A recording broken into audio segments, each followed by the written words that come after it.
আমি হাফিজুর রহমানেরও তিনটা কাফন, তোমারও তিনটা কাফন হবে। পীর সাহেবের জন্য একটা কাফন কেউ বাড়াইয়াও দিবে না, এমপি মারা গেলে কাফন বাড়াবে না, রিক্সার ড্রাইভার মরে গেলে গরিবের কারণে একটা কাফন কেউ কমাইয়াও দিবে না। সবার বেলায় তিনটা কাফন। ও যুবক বাবা, চিন্তা ভাবনা করিয়া কবরের দিকে যাও, একটু চিন্তা করো রে বাবা। আমার মাওলার কোরআন সত্য। আজকের বৈজ্ঞানিকরা বলে জমিন থেকে 9,30,00,000 মাইল উপরে হলো সূর্য। এই জমিনটা যত বড় তার থেকে 13 লক্ষ গুণ বড় সূর্য। এই সূর্যটা রাতের বেলা নাই, দিনের বেলা ছিল। এখনো কেন এত গরম লাগে, সহ্য করা যায় না।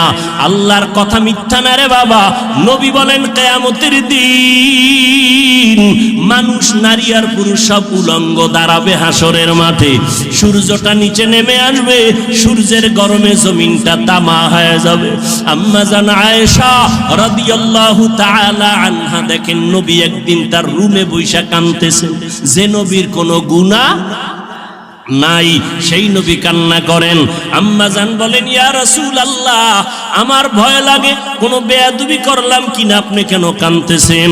আমার নবী বলেন, আয়েশা, আপনি কোনো বেয়াদবি করেন নাই, কেন কাঁদেন হে নবী? মায়ার নবী বলেন, ও আয়েশা, হাসরের ময়দানের কথা মনে পড়ে গেছে আমার। কিয়ামতের দিন আমার গুনাহগারের উম্মতের কি হালাত হবে। কেন ইয়া রাসূলুল্লাহ? নবী বলেন, ও আয়েশা, কিয়ামতের ময়দানে নারী আর পুরুষ সব উলঙ্গ দাঁড়াবে। কিয়ামতের দিন সূর্যের গরমে মাথার মগজগুলো টাস টাস করে ফেটে যাবে, জমিনটা তামা হয়ে যাবে। অন্যদিকে জাহান্নামের আওয়াজ, আবার আমার মাওলাও রাগান্বিত আওয়াজ দিবেন, লিমানিল মুলকুল ইয়াউম লিল্লাহিল ওয়াহিদিল কাহ্হার। আমার আল্লাহ তো রাগান্বিত হবেন, হাসরের ময়দানটা থর থর করে কেঁপে উঠবে। হাসরের ময়দানে সবাই থাকবে উলঙ্গ, নারী আর পুরুষেরা। ও পর্দার আড়ালের মা বোনেরা, আল্লাহ আপনাদের এত মর্যাদা দান করেছেন। আপনারা নবীদের মায়ের মতো মা, আপনারা আলেমদের মায়ের মতো মা, আপনাদের এত সম্মান।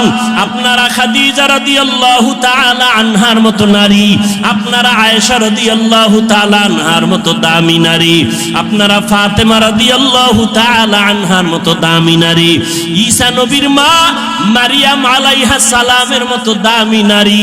আপনারা আল্লাহ পাক রব্বুল আলামিন এত সম্মান আপনাদের দান করলেন। ও পর্দার আড়ালের আম্মা জানেরা, এতক্ষণ আমি যুবকদের যত বয়ান শুনাইলাম ভালোর লাইনে, এই ভালোটা ততদিন পর্যন্ত হবে না যতদিন পর্যন্ত মা আপনি সন্তানকে ভালো লাইনে চালাইবেন না। কারণ সন্তান ভালো লাইনে যাওয়ার পেছনে অবদান হলো মায়ের, কারণ সন্তান মাকে বেশি ফলো করিয়া চলে। এই জন্যই নবীও বলেছেন, এ দুনিয়ায় সব থেকে নারী নেককারিনী যারা আদর্শবান নারী বড় দামি সম্পদ। এরে আম্মা জান, আপনার সন্তানটাকে আপনি ডাক্তার বানাবেন, বাধা নাই। ইঞ্জিনিয়ার বানাবেন, বাধা নাই। প্রফেসর বানাবেন, বাধা নাই। ও যুবক, তুমি স্কুলে পড়ো, কলেজে পড়ো, ভার্সিটিতে পড়ো, বাধা নাই। আমি এতক্ষণ তোমাদের এত চিল্লাইয়া বয়ান শুনাইলাম, একবারও আমি বলি নাই তোমরা হুজুর হইয়া মাদ্রাসায় যাও। না বাবা, তুমি চাকরি করো, বাধা নাই। ব্যবসা করো, বাধা নাই। তুমি স্কুলে পড়ো, বাধা নাই। তুমি চাকরি করো, তুমি ভার্সিটিতে বড় কোনো বাধা নাই। তবে নবীর আদর্শ মানিয়া অন্ধকার কবরের দিকে রওনা হও। ডাক্তারও যদি হও, মা বাবার দোয়া নিয়ে চলিও, 5 বেলার নামাজ পড়িও, কপাল খুলে যাবে। ইঞ্জিনিয়ার যদি হও, ভালো আদর্শ নিয়ে মানুষের সাথে আচরণ ভালো করিও, কোরআন তেলাওয়াত করো, 5 ওয়াক্ত নামাজ পড়িও, জীবনের চাকা ঘুরে যাবে। ও আল্লাহর বান্দারা, আম্মা জান আয়েশা বলেন, ও নবী, কিয়ামতের ময়দানে ভয়ঙ্কর হালাত কেমন হবে? নবী চোখের পানি ছেড়ে কাঁদেন আর কয়, আয়েশা, নবীরা যাদের কোনো গুনাহ নাই সেই নবীরা পর্যন্ত কান্নায় বিভোর হয়ে যাবে। আদম নবী কান্না করবেন নিজেকে বাঁচাবার জন্য, মূসা নবী কান্না কান্না করবেন নিজেকে পরিত্রাণের জন্য, ইব্রাহিম নবী কান্না করবেন নিজেকে বাঁচাবার জন্য, মুক্তির জন্য, ঈসা নবী কান্না করবেন নিজেকে মুক্তি করার জন্য, উম্মতেরা যাবে সুপারিশের জন্য, আদম নবী তাড়ায় দিবেন, মুসা নবী তাড়ায় দিবেন। উম্মতের সুপারিশ করতে গিয়া ইব্রাহিম নবী বলবেন আমি পারবো না, নূহ আলাইহিস সালাম বলবেন আমি পারবো না। নবী বলেন ও আয়েশা জানো ওই কঠিন সময় উম্মতেরা এক একজন নবীর কাছে যাইয়া যখন দেখবে সুপারিশের কেউ নাই, উম্মতেরা পাগলের মতো করবে, সর্বশেষ ওরা আমি মুহাম্মদের কাছে দৌড়ানোর চেষ্টা করবে, আমাকে তালাশ করবে। আম্মা জান বলেন নবী আপনাকে হাসরের ময়দানে উম্মতেরা কোথায় পাবে? নবী বলেন ও আয়েশা আমি আমার মাওলার কুদরতের সামনে মাকামে মাহমুদে সেজদায় পড়ে কান্না করব। অন্য নবীরা নিজেকে বাঁচাবার কান্নায় বিভোর, আর আমি মুহাম্মদ একবারও আমার জন্য আমি কান্না করব না। আমি কান্না করে শুধু বারবার বলবো আল্লাহ আমার উম্মতের বাঁচাও, আমার উম্মতের বাঁচাও, আমার একটা উম্মত যেন জাহান্নামে না যায়। আমার আল্লাহ তখন বলবে নবী আপনি কাঁদবেন না, আপনার উম্মত গুলো ধরে ধরে বাছাই করে জান্নাতের ময়দানের দিকে নিয়ে যান। ও আয়েশা আমি তখন খুশি মনে আমার উম্মত গুলো ধরে ধরে জান্নাতের ময়দানের দিকে নেওয়া শুরু করব। আম্মা জান আয়েশা বলেন ইয়া রাসূলুল্লাহ কোটি কোটি কোটি মানুষের ভেতরে আপনার উম্মত গুলো চিনবেন কি করে? নবী বলেন ও আয়েশা যেই উম্মত দুনিয়াতে আমি মুহাম্মদের মহব্বতে ভরিয়া ওযু বানাইয়া 5 বেলার নামাজ যথাযথভাবে আদায় করবে, কিয়ামতের ময়দানে ওই ওযুর জায়গাগুলো নূরের আলোতে চমকাইতে থাকবে। আমি নবী দেখে দেখে উম্মতকে জান্নাতের দিকে নিয়ে যাব। ও কুষ্টিয়ার মুসলমান বাবারা, ও যুবক বৃদ্ধ বাবাজি, পর্দার আড়ালের মা বোনেরা, কিয়ামতের ময়দানে আল্লাহ না করুন যদি আল্লাহর নবীর সুপারিশের কাতারে দাঁড়াইতে না পারি, বেনামাজি হইয়া যদি দাঁড়াই, বেপরদার অবস্থা নিয়ে যদি দাঁড়াই, তওবা না করে গুনাহ নিয়ে যদি যাই, নবী তখন বলবে না তুমি আমার উম্মত না, আমি তোমার নবী না। আল্লাহ পাক বলবেন ও ফেরেশতা এই গুনাহগার বেনামাজি নাফরমানের জাহান্নামের হ্যান্ডকাপ লাগায় দাও। ও আল্লাহর বান্দারা সূর্যের গরম সইতে পারি না, গুনাহ নিয়ে কবরে গেলে হাসরের ময়দানে কেমনে জাহান্নামের আগুন সহ্য করব? একটু নিজের চিন্তা করো। আজকে তোমার ডানে বামে আমার ডানে বামে ভক্তবৃন্দের অভাব নাই, টাকা পয়সা বাড়ি গাড়ির অভাব নাই, মরিয়া গেলে সাদা কাফন ছাড়া কেউ নাই, অন্ধকার কবরে কেউ আমার আপন হইয়া যাবে না। অতএব এখনো সময় আছে, তওবা করে নাও, আল্লাহর মুহাব্বত নিয়ে উলামায়ে কেরামের পরামর্শ নিয়ে 5 ওয়াক্ত নামাজ পড়ো। এখনো সময় আছে, মনে মনে আমার আল্লাহকে ডাকো আর বলো হে মালিক জীবনে তো নামাজ কম সারি নাই, বেপরদায় কম চলি না, আজকে থেকে তওবা করলাম। আমার মতো যুবক স্কুল কলেজে পড়িয়া ব্যবসা করে চাকরি করে যদি নামাজ পড়ে আমি কেন পারবো না? আজকে থেকে নামাজ ছাড়বো না, বেপরদায় চলবো না, দাড়ি কাটবো না, মা বাবার সাথে বেয়াদবি করবো না। ওয়ামা আরসালনাকা ইল্লা রাহমাতাল লিল আলামিন।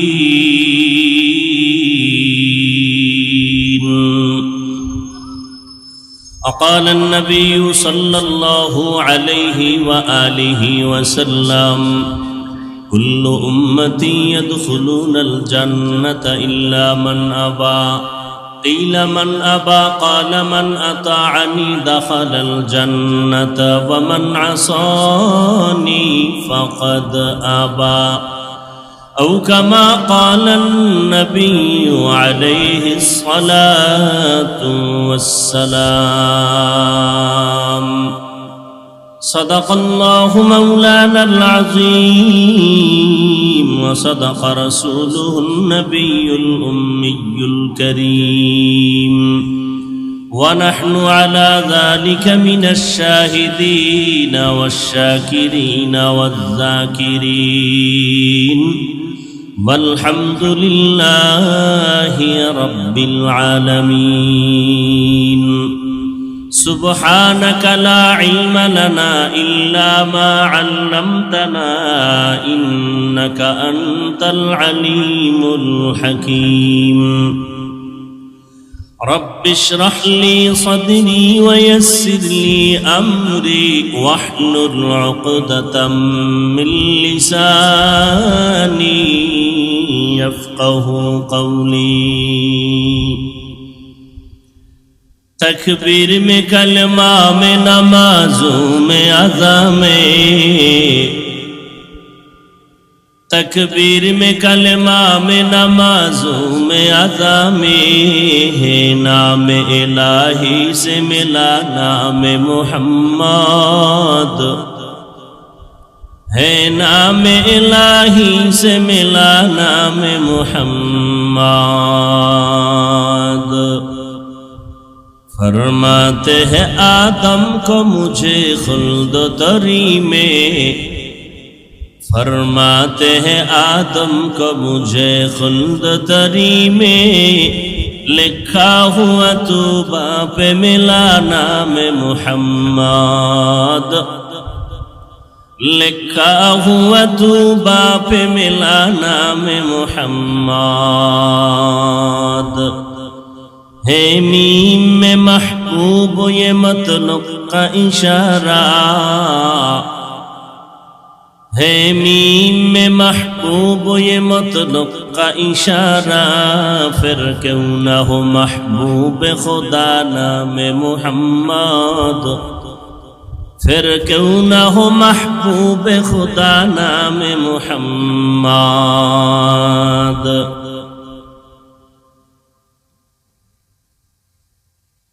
বৈষম্য বিরোধী ছাত্র আন্দোলনে শহীদদের স্মরণে আয়োজিত ঐতিহাসিক তাফসীরুল কোরআন মাহফিল 17 সেপ্টেম্বর 2024 কুষ্টিয়ার প্রাণকেন্দ্র ঈদগাহ মাঠে আয়োজিত মহতি এ মাহফিলে উপস্থিত মুহতারাম সম্মানিত সভাপতি প্রধান অতিথি বিশেষ অতিথিবৃন্দ হযরত উলামায়ে কেরাম অত্র অঞ্চলের বিভিন্ন স্থান থেকে আগত আল্লাহ পাকের আশিকিন জাকিরিন শাকিরিন মুহিব্বিন মুরব্বিয়ান আযম কলিজার টুকরা আমার সমবয়সী যুবক বন্ধুগণ স্নেহের ছোট ভাই পর্দার আড়ালে মাইকের আওয়াজ শ্রবণরতা সম্মানিত মা ও বোনেরা আল্লাহ রব্বুল আলামিনের দরবারে লাখো কোটি শুকর ও সুজুদ যে মহান রব্বুল আলামিনে ফিতনার যুগে হাজারো লাখো কোটি মানুষের ভেতর থেকে বাছাই করে পৃথিবীর শ্রেষ্ঠ মজলিস উলামায়ে আহলে হকের মজলিস গুনাহ মাফের মজলিস তওবা কবুলের মজলিসে আমাদেরকে আসা বসার তৌফিক দান করেছেন নিয়ামতের শুকর আদায়ার্থে ঈমানের আওয়াজকে উঁচু করে এক আওয়াজে সকলেই মহব্বতে পড়ি আলহামদুলিল্লাহ দরুদ ও সালাম সাইয়্যিদুল মুরসালিন রাহমাতুল লিল আলামিন শফিউল মুযনিবিন খাতামুন নবিয়্যিন সাইয়্যিদুস সাকালাইন ইমামুল মুরসালিন শফিয়ে আযম রসুল আকরম রহমত আলম নবীউল আরব আল আজম হাবিব কিবরিয়া আশরাফুল আম্বিয়া সৈয়দুল আম্বিয়া শফিয়ে মাহশর সাকিয়ে কৌসর आका नामदार मदीना का ताजदार आफताब नबूवत फ़ख्र मौजूदात सय्यदुल मखलूक़ात हज़रत मुहम्मदुर रसूलुल्लाह सल्लल्लाहु अलैहि व आलिहि वसल्लमेर উপর সর্বোপরি শুকর যাদের অক্লান্ত পরিশ্রমের মাধ্যমে আজ সুন্দর আয়োজন আমার কলিজার যুবক বৃদ্ধ ব্যবসায়ী শ্রমিক চাকরিজীবী বিভিন্ন শ্রেণী পেশার মানুষ জনপ্রতিনিধি প্রশাসন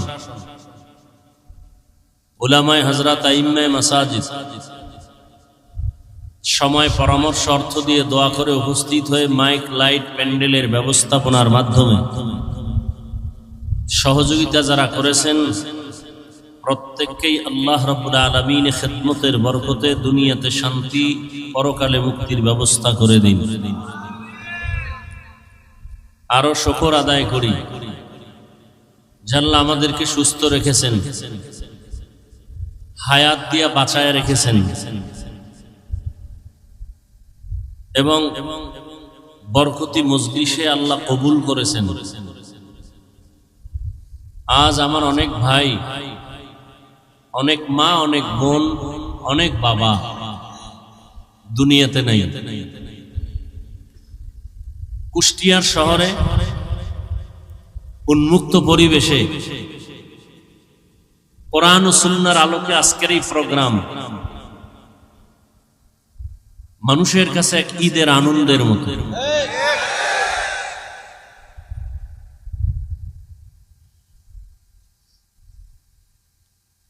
আমি মনে করি এটা কুষ্টিয়ার জন্য একটা বিজয়ের পূর্বাভাস।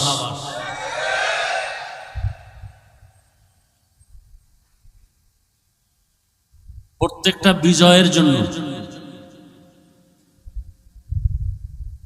প্রথম যে জিনিসটা দরকার সেটা হলো একতাবদ্ধ পথ চলা। আজ আমার দেশের ছাত্র জনতা, উলামায়ে কেরাম সহ কেউ ডাইরেক্ট কেউ ইনডাইরেক্ট দেশের পক্ষে, স্বাধীনতার পক্ষে, জালেমের বিরুদ্ধে সার্বিক প্রচেষ্টা চালিয়েছেন। আল্লাহর মদদ আসছে, আল্লাহ দয়া করেছেন, আল্লাহর রহমত ছাড়া এটা অসম্ভব। অনেক বান্দা বান্দির চোখের পানির এটা ফলাফল। এখনো আমরা যে আরামে ঘুমিয়ে থাকবো চুপচাপ, বিষয়টা এমনও না।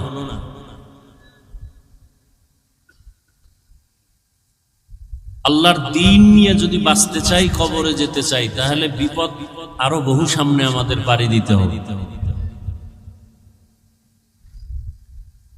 আজকের এই মহা সম্মেলন থেকে দোয়া করি হাজারো লাখো মানুষ আমিন যখন বলবেন, আমার আমিন কবুল হওয়ার গ্যারান্টি না থাকলেও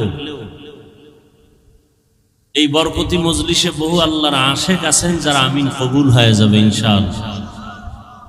আমি দোয়া করব, আপনারা শুধু আমিন বলবেন। আল্লাহ পাক এই সম্মেলন, এই প্রোগ্রামের বরকতে আমার দেশ, আমার জাতিকে জুলুম থেকে চূড়ান্তভাবে হেফাজত করুন। বিশেষ করে এই কুষ্টিয়ার বৃহত্তর অঞ্চল আল্লাহ পাক রব্বুল আলামিন দ্বীনের জন্য কবুল করেন। যারা এই উন্মুক্ত পরিবেশে দ্বীনের কথা বলার পরিবেশ তৈরি করার ক্ষেত্রে সার্বিক সহযোগিতা করেছেন, করতে গিয়ে আমার ছাত্র দুনিয়ার থেকে বিদায় হয়ে গেছেন। আল্লাহ পাক তাদেরকে জান্নাতুল ফেরদাউস দান করেন। শহীদদের মাগফিরাত কামনায় আজকের এই আয়োজন। শহীদি দরওয়াজা এমন একটা দরওয়াজা যে জান্নাতে ঢুকতে কোনো টিকিট লাগে না। আল্লাহর রাসূল বলেন, কেউ যদি শহীদি মরণ চায় আল্লাহ তাকে শহীদি মরণ দিবেন, সে যদি ঘরের বিছানায়ও মরে যায়। বলে ঘরের বিছানায় মরে গেলে শহীদ কেমনে? বাচ্চা প্রসবকালে কোনো মা যদি দুনিয়া থেকে বিদায় হয়ে যান, আল্লাহ তাকে শাহাদাতের মরণ দান করেন। কোন মানুষ যদি বিষ বেদনা, পেটে ব্যথায় মরে যায়, আল্লাহ শহীদের মর্যাদা দান করেন।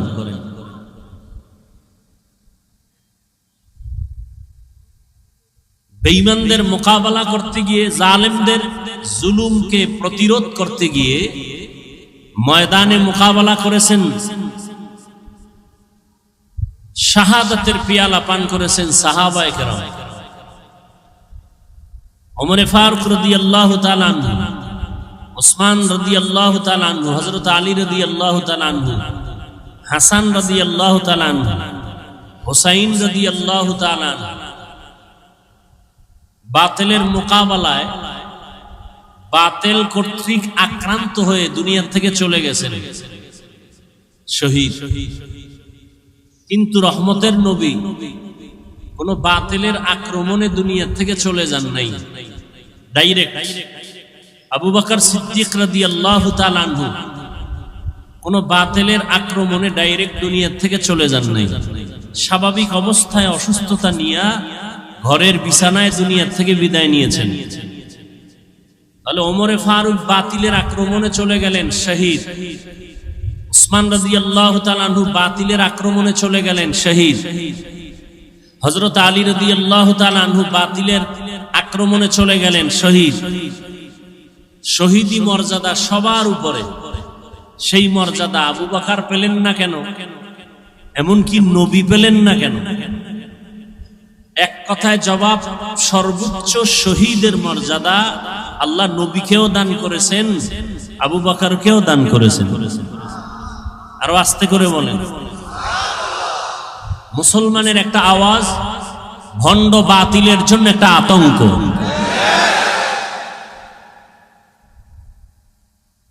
সমস্ত দুনিয়ার বিধর্মীরা মুসলমানের আওয়াজটাকে বেশি ভয় পায়।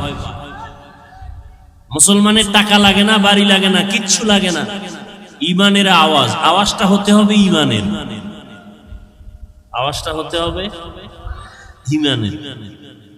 সেদিন এক জায়গায় বলেছিলাম, কেউ জোরে আওয়াজ দেয় বেশি খাইয়া, পেটে ব্যথা শুরু হয়েছে চিল্লায়। আবার কেউ চিৎকার দেয় 17 বছর না খাইয়া। আছে না নাই? কেউ খাইয়াও চিল্লায়, কেউ না খায় চিল্লায়। মুসলমানের খাওয়া নাই, না খাওয়া নাই, মুসলমানের চিল্লানি হবে ইমানের চিল্লানি। আর একটা কথা আপনাদের মনে তো থাকবেই, বরং এই যে বিলবোর্ড করে লিখে রাখা উচিত রাস্তার মোড়ে মোড়ে, কোরআন হাদিস ইসলাম আর আলেম ওলামার সাথে বেয়াদবি করে কেউ দুনিয়াতে সফলতার সূর্য দেখতে পারে নাই, পারবেও না। এই কথাটা যদি কেউ উল্টো দিকে নেয় তার কপাল পুড়ে যাবে মরার আগেই।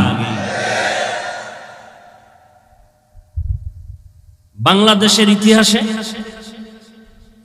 সফলতার মানদণ্ডে যারা আগায় গেছে একমাত্র ইসলামের আলো দিয়ে, ওলামায়ে কেরামের দোয়া নিয়ে। যারা বেয়াদবি করেছে তাদের পতন মরার আগেই হয়ে গেছে। কারণ কিয়ামতের আগের দিন পর্যন্ত এই জমিনে আর কোনোদিন নবী আসবেন না, সাহাবায়ে কেরাম আসবেন না। আসবেন? আমাকে একটু জবাব দেন আর কথা বুঝার চেষ্টা করেন, ভুল হলে ধরায় দিয়েন। কিয়ামতের আগ পর্যন্ত নবীজি আসবেন? আবু বকর, ওমর, ওসমান, আলী সহ কোন সাহাবায়ে কেরাম আসবেন? আসবেন না।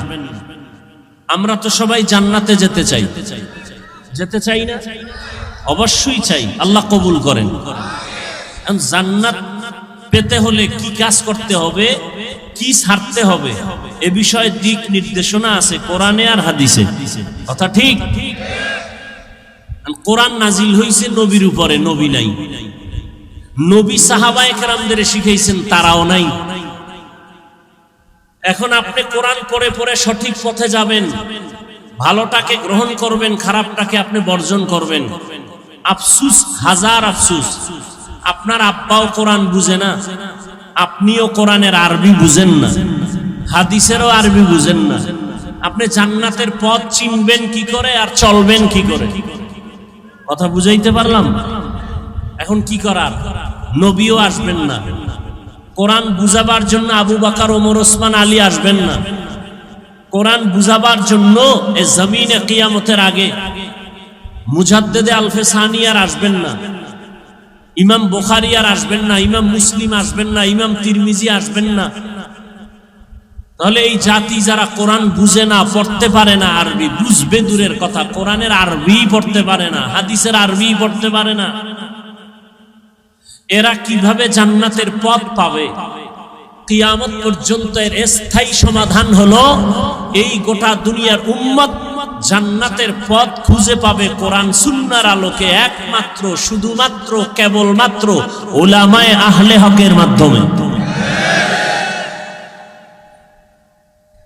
অতএব যারা উলামায়ে কেরামদেরকে অ্যাভয়েড করে চলবে তারা খাসারাত দুনিয়া ওয়াল আখিরা, দুনিয়াও বরবাদ আখিরাতও বরবাদ।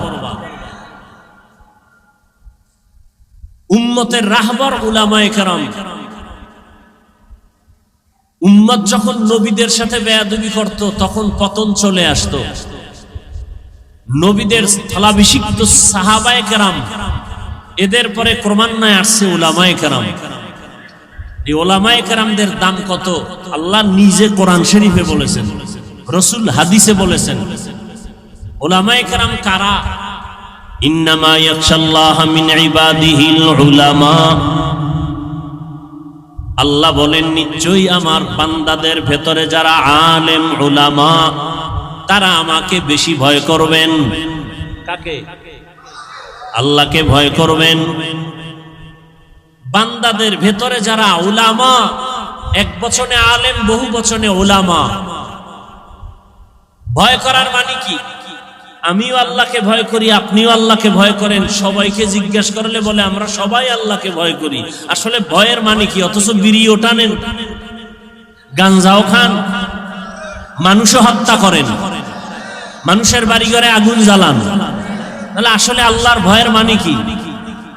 এখানে এত মানুষ, কুষ্টিয়ার ইতিহাস, মানুষ বলবে লক্ষ লক্ষ মানুষ, বিশাল আয়োজন, কিন্তু এমনও আশেকে রসুল এখানে আছে আজকে ফজরের নামাজ পড়ে নাই, জহুর পড়ে নাই, আসর পড়ে নাই। সত্য কথাটা স্বীকার করেন, মানেন আর না মানেন। মাগরিবও এমন মানুষ এখানে নাই, এশার নামাজও। এরপরও চাপাবাজি করে, নামাজ না পড়লেও দিল পরিষ্কার। চাপাবাজ আছে না নাই? আল্লাহ হেদায়াত দান করুন। এরাও বলে আমরা আল্লাহকে ভয় করি, আমিও বলি আল্লাহকে ভয় করি। আসলে আল্লাহকে ভয় করার ব্যাখ্যাটা কি? সবাই আল্লাহকে ভয় করে, হাকিকতে ভয় করার মানে কি? আল্লাহকে আসলে যারা ভয় করবে তার মূল হাকিকত হলো আল্লাহর অবাধ্য হবে না, আল্লাহ যা নিষেধ করছেন তা গ্রহণ করবে না। আরো সহজ ভাষায় আল্লাহর বিরুদ্ধে গিয়ে কোনো অন্যায় করবে না, অত্যাচার করবে না, গুনাহ করবে না। এজন্য নবী বলেন, ক্বালান নবী সাল্লাল্লাহু আলাইহি ওয়া আলিহি ওয়াসাল্লাম ইত্তাকিল মাহারিম তাকুন আ'বাদান নাস। ও দুনিয়ার উম্মত, আল্লাহর নিষিদ্ধ কাজ থেকে তুমি নিজেকে বাঁচাও,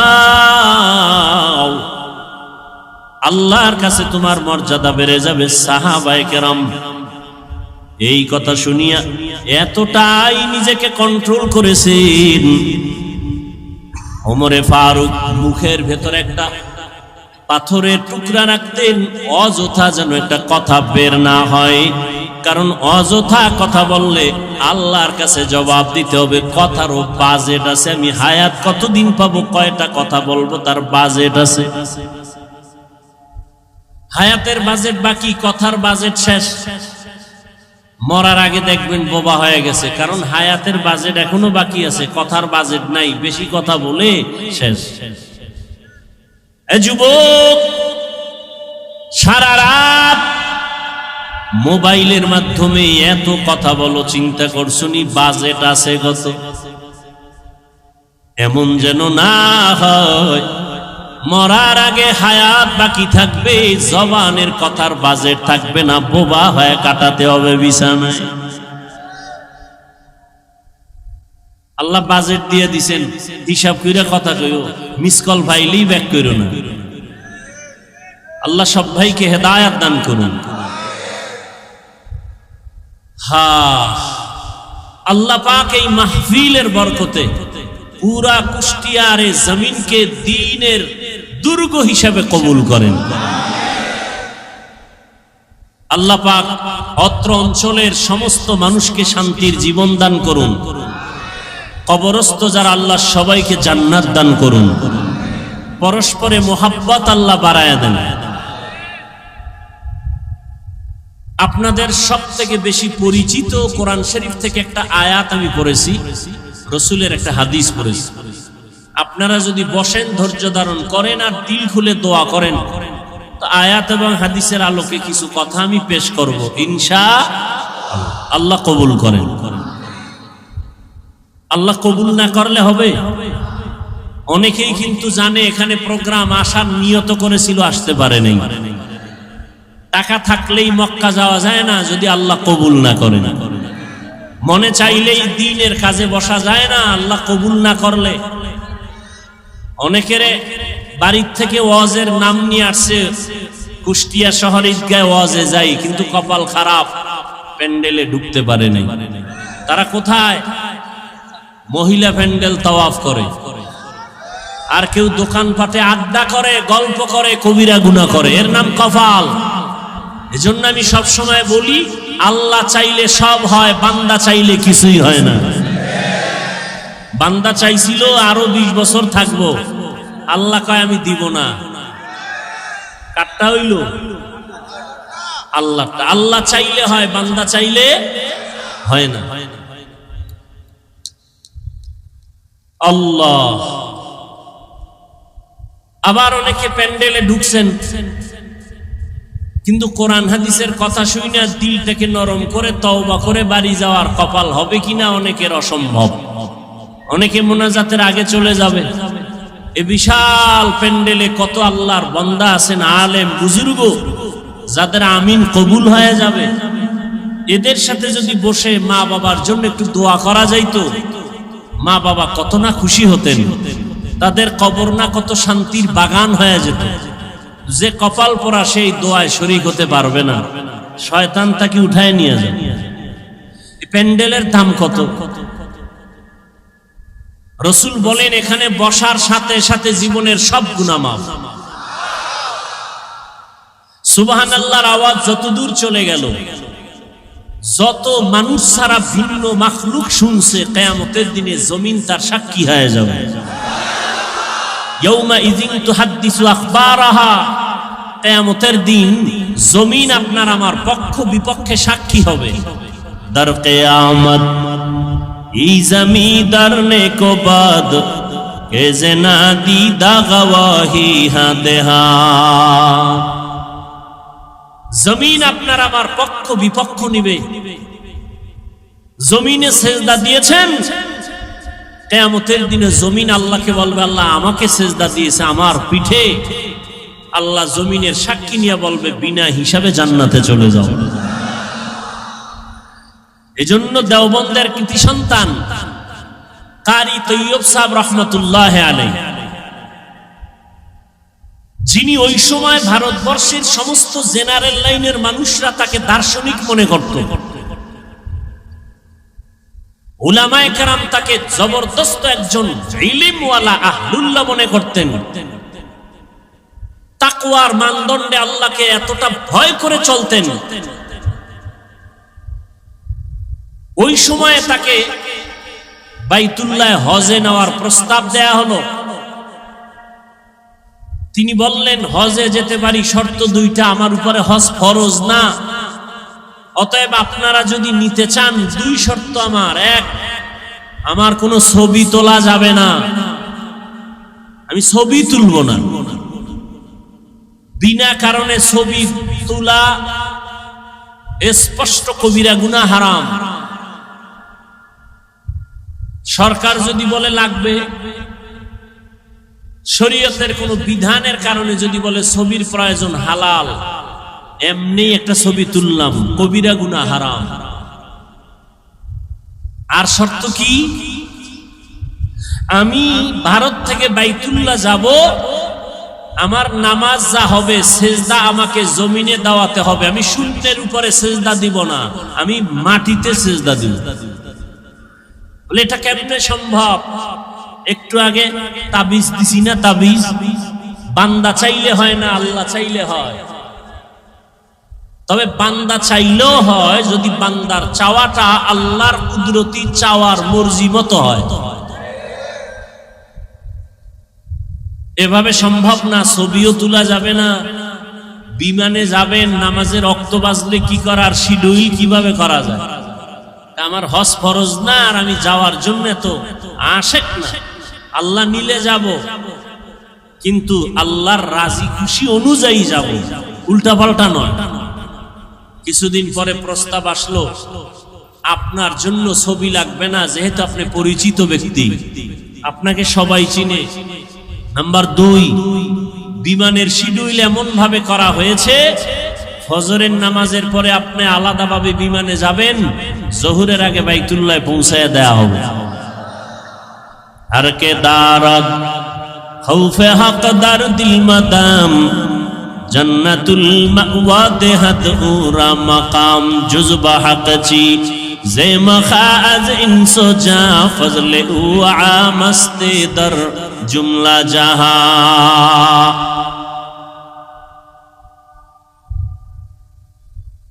অতএব আল্লাহ দয়া করে নিয়ে আসছেন।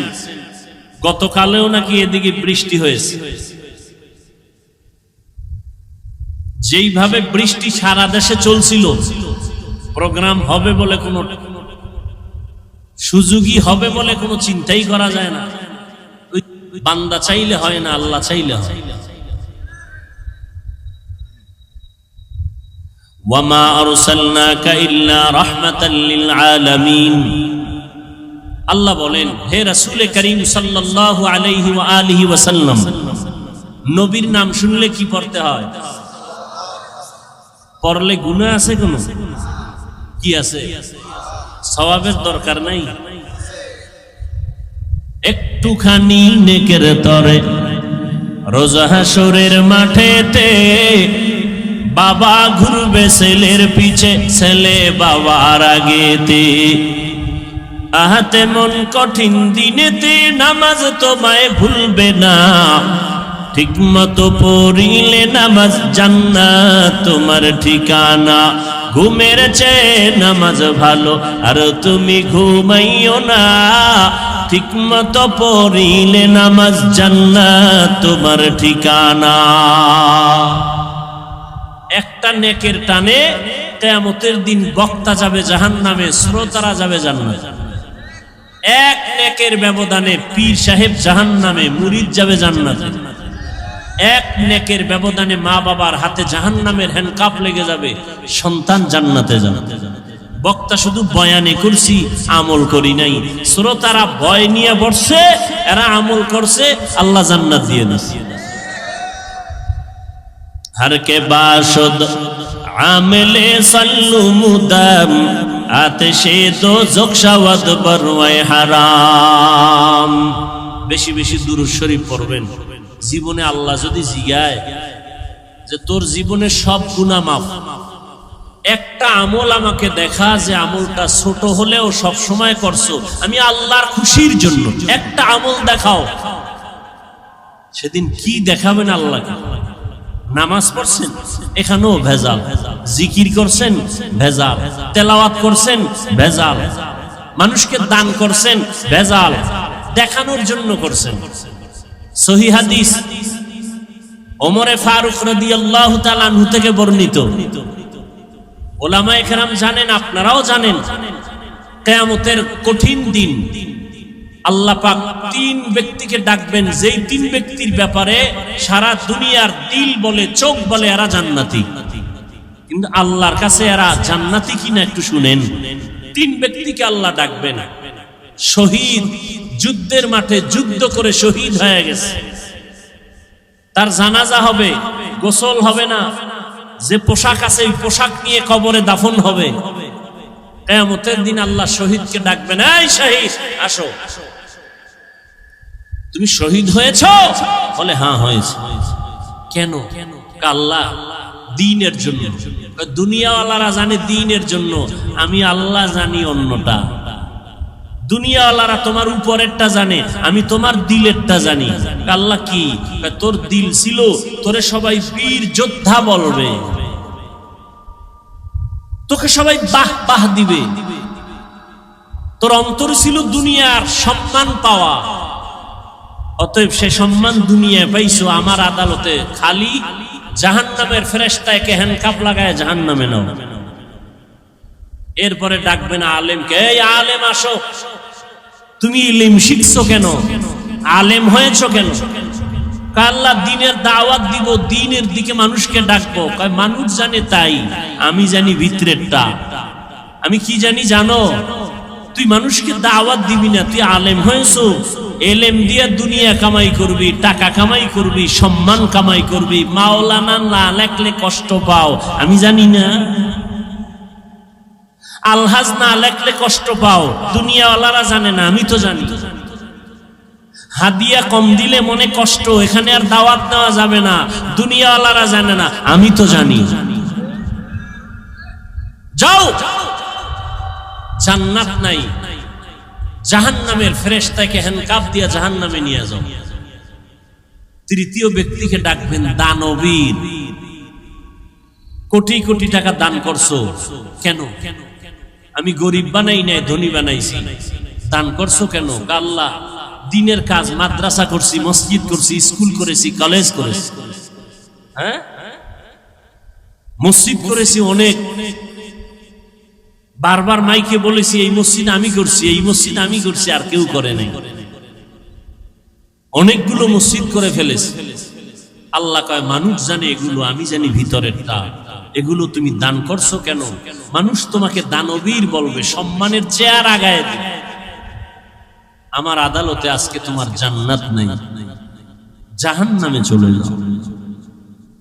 তাহলে শহীদের অবস্থা যদি এমন হয়, আলেমের অবস্থা যদি এমন হয়, আপনার আমার উপায় কি হয়?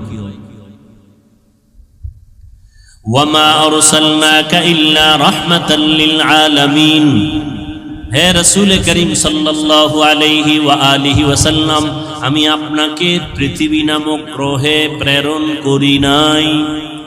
হ্যাঁ করেছি জগৎ সমূহের জন্য রহমত হিসেবে। হলো আয়াতের তরজমা, হাদিস। পয়গম্বর বলেন কুল্লু উম্মতি ইয়াদখুলুনাল জান্নাতা ইল্লা মান আবা। নবী বলেন সব উম্মতেরা জান্নাতে যাবে, যারা আমি মুহাম্মদকে মানে না, অস্বীকার করে, তারা জান্নাতে যাবে না। কিলা মান আবা। সাহাবায়ে কেরাম বললেন ইয়া রাসূলুল্লাহ, আপনাকে অস্বীকার করে, মানে না, তারা কারা?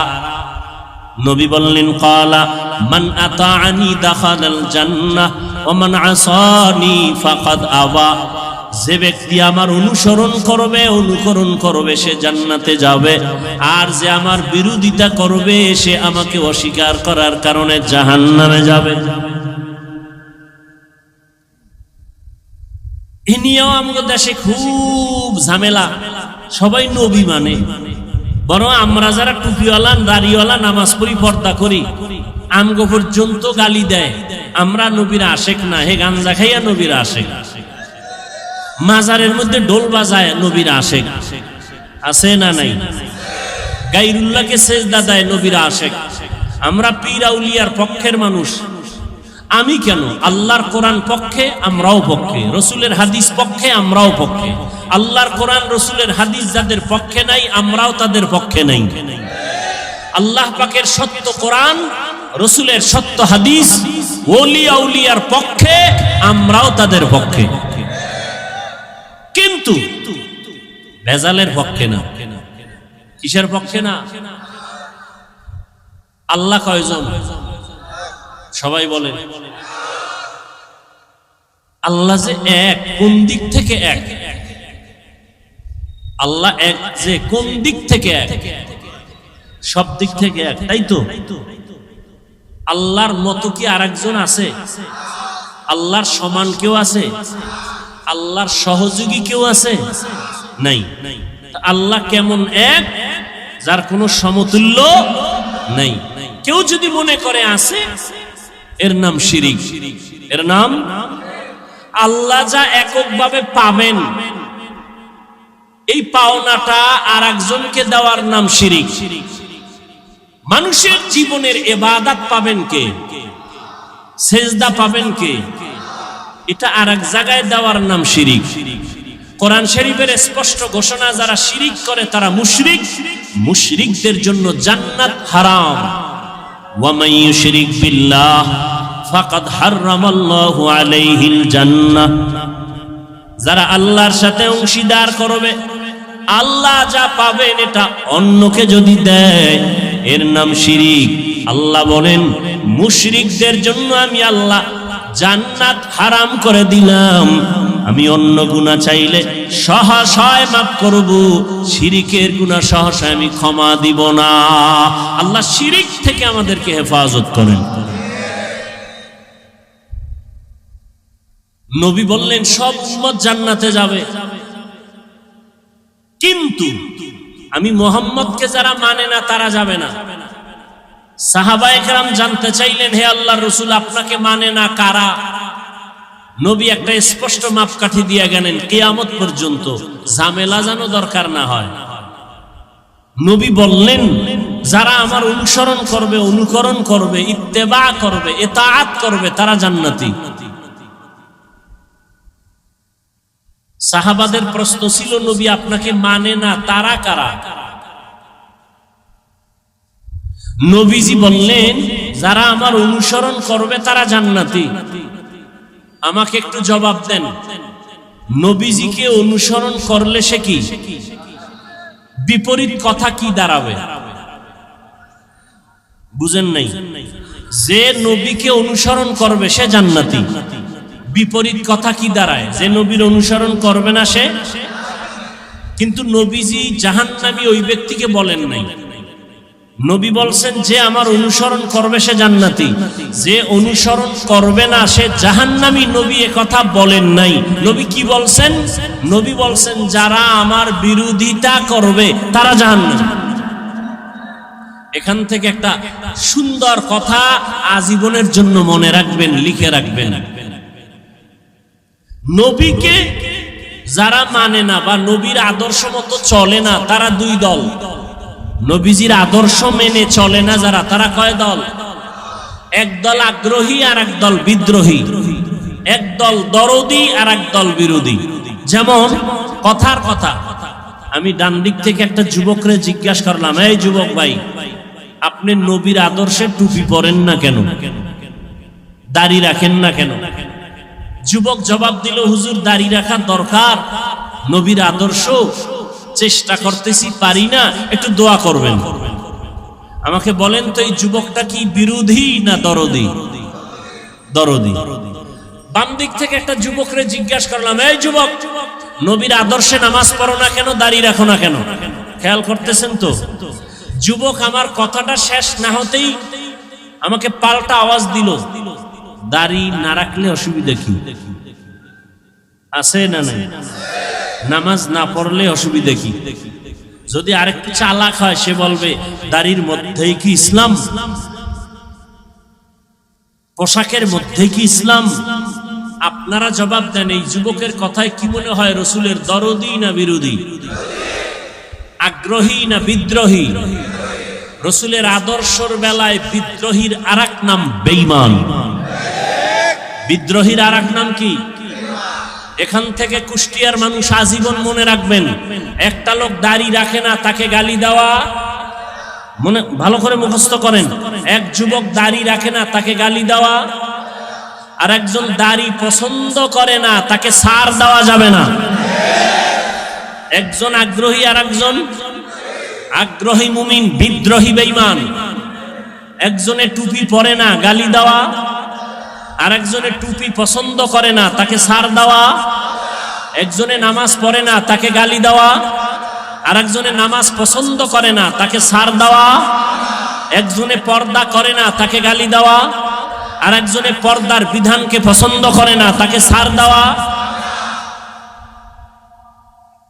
তাহলে একটা লোক দাড়ি রাখে না তাকে জাহান্নামী বলা যাবে? আগে বুঝতে হবে সে কি আগ্রহী না বিদ্রোহী। বুঝেন না কথা? অতএব একটা বেনামাজিকে দেখলে হিংসা করা যাবে না, গালি দেওয়া যাবে না, কাছে যেতে হবে, বুকে লাগাইতে হবে। এরপরে যদি বোঝা যায় যে আগ্রহ নাই, বিদ্রোহ, তখন সিদ্ধান্ত পাল্টাইতে হবে, এর আগে না। আমি 5 ওয়াক্ত নামাজ পড়ি, বেনামাজির দেখলে সি করে তাড়ায় দেওয়ার নাম এটা কামিয়াবি না, সফলতা না। পাপকে ঘৃণা করো, পাপীকে, তার মানে কি? একটা লোক অন্যায় করছে, অন্যায়টাকে ঘৃণা করে তাকে তাড়ায় দিও না, তাকে তুমি কাছে যাও, বুঝাও যে ভাই নামাজ পড়েন, পর্দা করেন, হালাল মতো চলেন, অন্যায়টা দূর করার ব্যবস্থা করো। রোগকে ঘৃণা করো, রোগীকে না।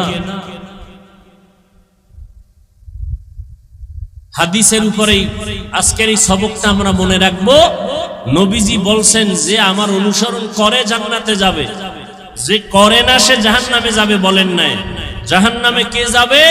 নবী বলছেন যে বিরোধিতা করে, যে নবীর আদর্শের বিরোধিতা করে সে জাহান্নামে যাবে। এবার আসেন আয়াতের উপরে, পরিচিত একটি আয়াত, ওয়ামা আরসালনাকা ইল্লা রাহমাতাল লিল আলামিন।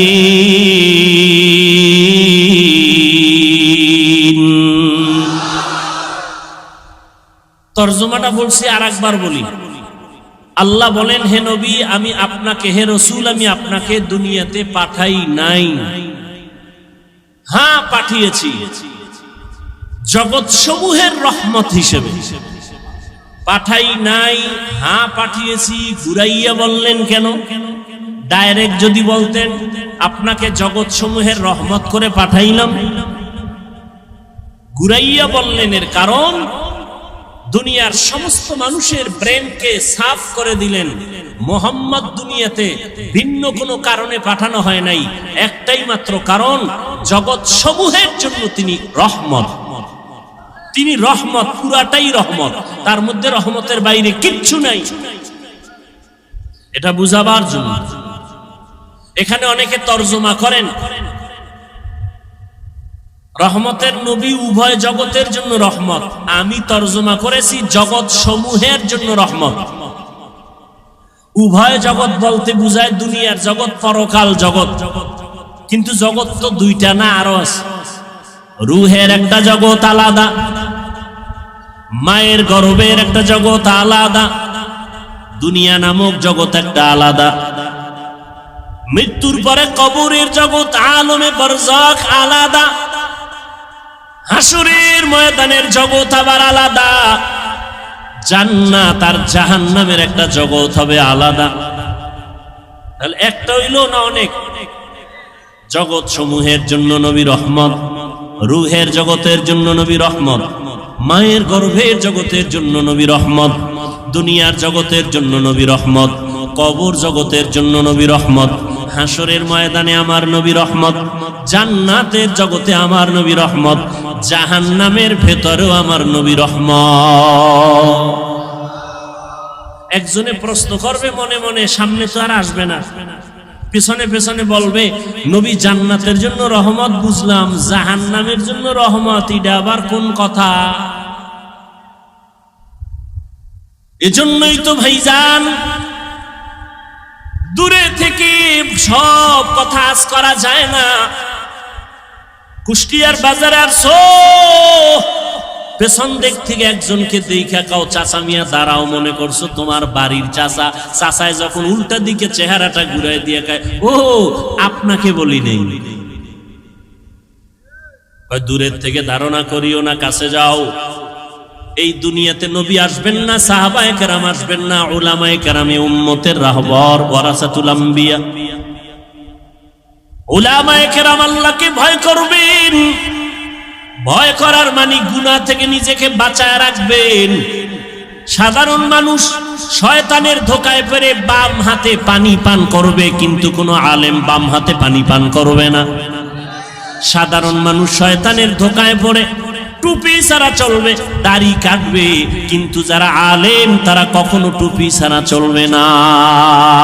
হর কে দারত খৌফে হক দার দিল মাদাম, জন্নতুল মাওয়া দেহাদ উরা মাকাম, জুজবা হক চি জে মখাজ ইনসো জা ফজলে উআ মস্তে দর জুমলা জাহা। জগৎ সমূহের জন্য আপনার আমার নবী, রহমতের নবী আমার নবী, রূহের জগতের জন্য কিভাবে রহমত, ভিন্ন আলোচনা। মায়ের গর্ভের জগতের জন্য নবী কেমন রহমত, ভিন্ন আলোচনা। দুনিয়ার জগতের জন্য নবী কেমন রহমত, ভিন্ন আলোচনা। হাসরের ময়দানের জন্য নবী কেমন রহমত, ভিন্ন আলোচনা। জান্নাতের জগতে নবী কেমন রহমত, ভিন্ন আলোচনা। জাহান্নামের জগতের জন্য নবী রহমত কেমন, ভিন্ন আলোচনা। আপনাদের ধৈর্য হবে না, সময়ও কুলাবে না। এজন্য আমি শুধুমাত্র রূহের জগৎ নিয়ে কথা বলবো না, শুধু দুনিয়ার জগৎটা নিয়ে কিছু কথা বলে বিদায় নিব। আল্লাহ যদি তৌফিক দেন, বয়ান বক্তা সাহেব যত বড় যোগ্যতা সম্পূর্ণ বড় বক্তা হোক না কেন, অনেক এলেম আছে, অনেক ডিগ্রি আছে, কিন্তু বয়ান ভালো হওয়া, বয়ান ভালো না হওয়া এটা বক্তার কোনো বাহাদুরি না, এটা শ্রোতাদের মহব্বত আর দিলের আকর্ষণ। এই পয়েন্টটাও লিখে রাখেন আজীবন। কিছু মার্কা মারা পয়েন্ট বলবো, এটি লিখে রাখবেন। বক্তার বয়ান ভালো হইছে না খারাপ হইছে, এগুলো সব নির্ভর করে শ্রোতাদের মহব্বত আর কলবের আকর্ষণের উপর। আপনাদের অন্তরের হালাত যেমন, বয়ান হবে তেমন। যদি আল্লাহর মহব্বত নিয়ে বয়ান করি আর আল্লাহর মহব্বত নিয়ে বয়ান শুনেন, বরকতকে দিবেন। দুনিয়ার জগতের জন্য আমার নবী রহমত। কেমন একজন নবী আল্লাহ আমাদের দান করেছেন, চিনলি না রে যুবক? যদি আমার নবীর একবার চিনতি, নেতার জন্য জীবন দাও, নেত্রীর জন্য জীবন দাও, দলের জন্য জীবন দাও, আমার নবীরে যদি একবার চিনতি, এই জমিনে কল্লা দিয়া দিতি, কোনো বেঈমান আমার নবীর বিরুদ্ধে কথা বলতে পারতো না। ইমামুল আউয়ালিন আল আখিরিন বহরে সাদকা রহমাতাল লিল আলামিন সাইয়্যিদুল কাউনাইন খাতমুল মুরসালিন আখির আমদ বুদে ফখরুল আউয়ালিন। বছরে মাস কয়টা? 12টা। কিয়ামতের আগে একটা বাড়বে, একটা কমে যাবে। ইন্না ইদ্দাতাশ শুহুরি ইনদাল্লাহি 12 শাহরান ফি কিতাবিল্লাহ ইয়াওমা খালাকাস সামাওয়াতি ওয়াল আরদ মিনহা আরবাআতুল হুরুম যালিকাদ দীনুল কাইয়্যিম। আল্লাহ পাক কোরআনে বলেন সূরা তাওবা, কিয়ামতের আল্লাহ পাক বলেন আমি বছরে গণনার আকারে মাস বানাইছি 12টা। এইটা এই যে কথাটা আমি আল্লাহ লিখে রাখছি আসমান লাউহে মাহফুজের মধ্যে, লাউহে মাহফুজে লিখে রেখেছি বছরে মাস হবে 12টা, এবং এই 12 মাসের মধ্যে 4 মাস হবে বড় দামি, বড় সম্মানের মাস। তার মানে অন্য মাস সম্মান নাই, সব মাসের দাম আছে। 4টা মাস, 12 মাসের মধ্যে 4 মাস হবে বড় দামি, বেশি দামি। এর মধ্যে একটা মাস হলো জিকাদা, এরপরে যুলহিজ্জা, রজব, মুহররম। আবার একটু বলি, 4 মাস, 12 মাসের মধ্যে 4 মাস বড় দামি। এটা কোরআনে লেখা, কোরআনের আয়াত। আল্লাহ এই সিদ্ধান্ত লিখে রাখছেন লৌহে মাহফুজে। কোন দিন? আসমান জমিন সৃষ্টির দিন। ভালো করে খেয়াল করেন, মুহররম, রজব আর হলো জিকাদা, যুলহিজ্জা, নাম কয়টা আবার খেয়াল করেন। জিকাদা, যুলহিজ্জা, মুহররম, রজব, এই 4 মাসের মধ্যে রবিউল আউয়াল কয় নম্বরে? বলেন, জবাব দেন। নাই? তাহলে কি বুঝেন? রবিউল আউয়ালের দাম নাই, সব মাসেরই দাম আছে। ওই যে 4 মাসের দাম আলাদা কেন, এ বিষয়ে আলোচনা আলাদা।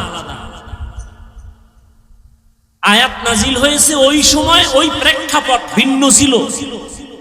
যুদ্ধ বিগ্রহ করত, ওটা নিষেধ করেছিলেন এই 4 মাসে।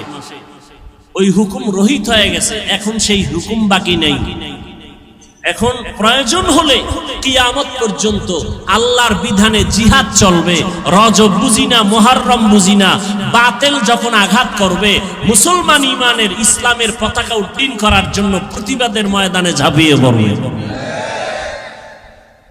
তো যেটা আমি বুঝাতে চাই, রবিউল আউয়াল বর্তমান মাস, সেই ক্ষেত্রে আমি রাসূলের আদর্শের কিছু কথা বলবো, আয়াত নিয়েছি।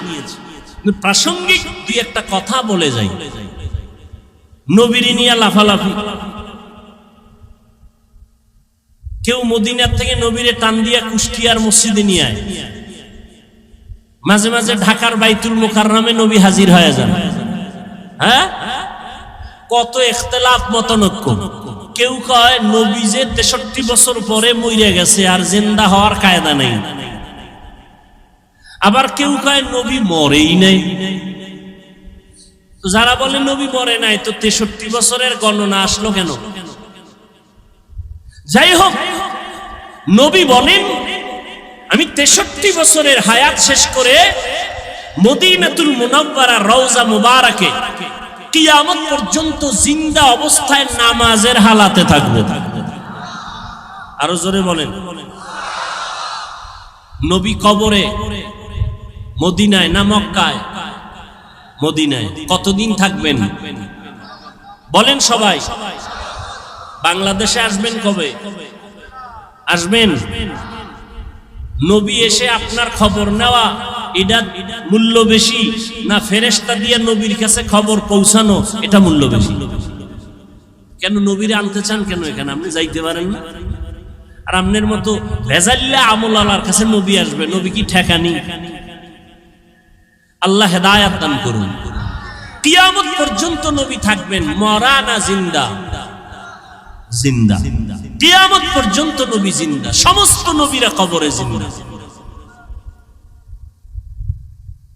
নবী এসেছিলেন কোন এক বছরের রবিউল আউয়ালে, এ নিয়েও দ্বিমত আছে, আমি সেদিকে যাব না।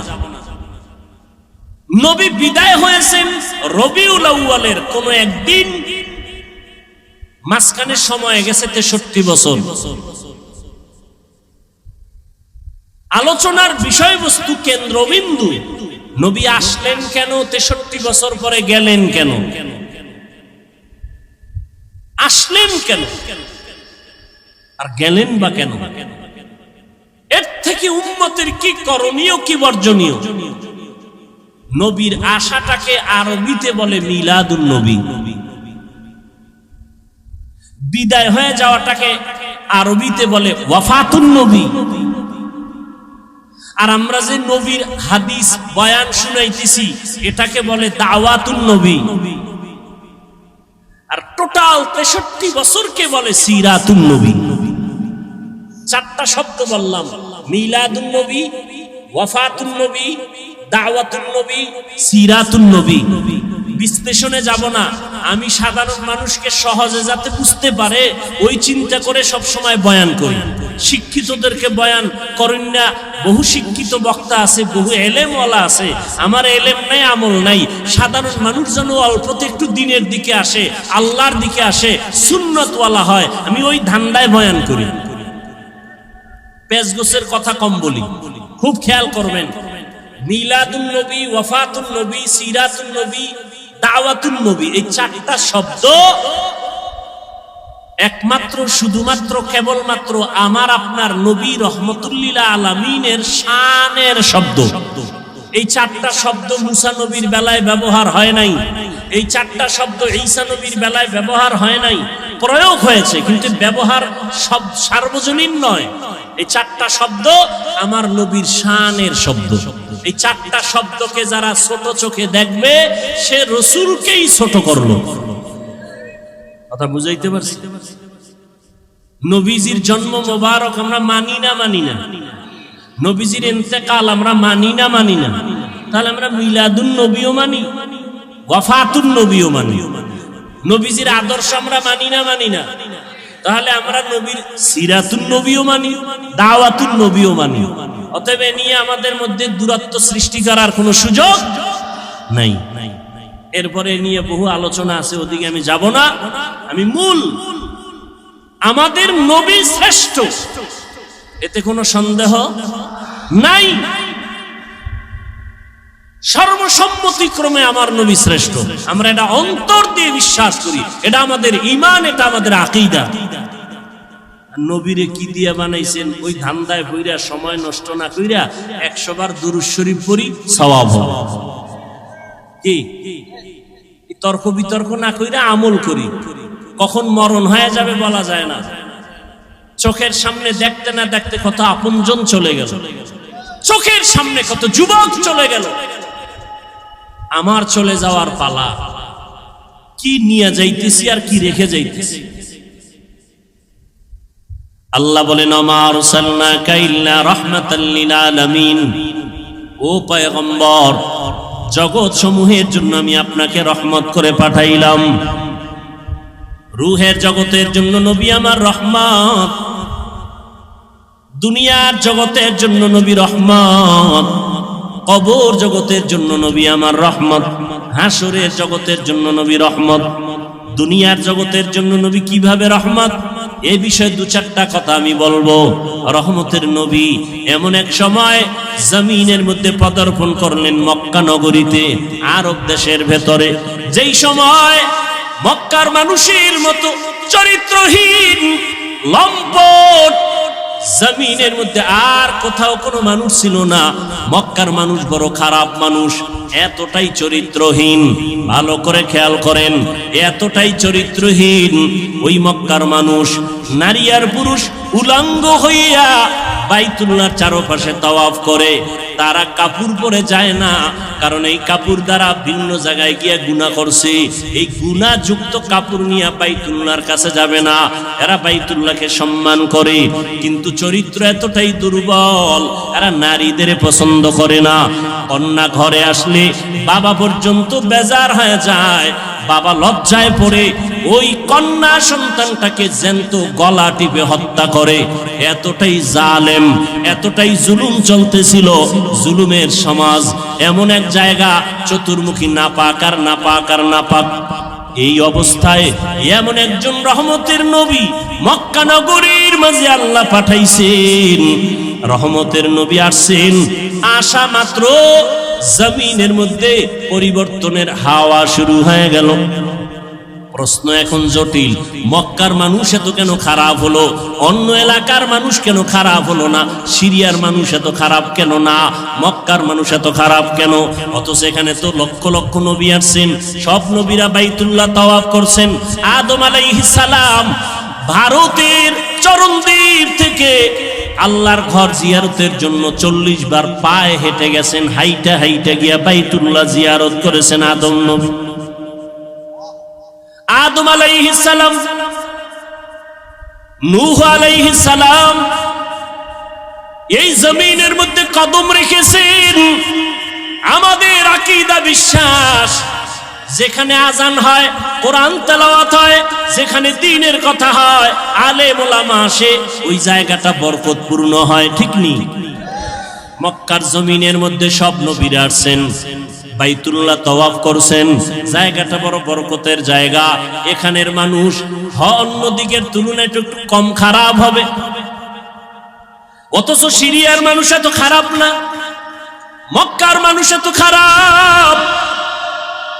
আবার এমন একটা জায়গা যেখানে আল্লাহ পৃথিবী নামক গ্রহ বানাইয়া প্রথম আল্লাহ একটা ঘর বানাইলেন বাইতুল্লাহ। ইন্না আউওয়ালা বাইতিন উযিআ লিন-নাস লাল্লাযী বিবাক্কাতা মুবারাকাও ওয়া হুদা মুবারাকাও ওয়া হুদাল লিল আলামিন।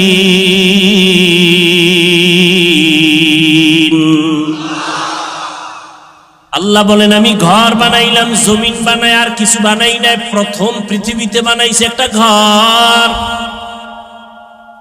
বাক্কা নগরীর ভেতরে ঘর, ও ঘর হলো বাইতুল্লাহ।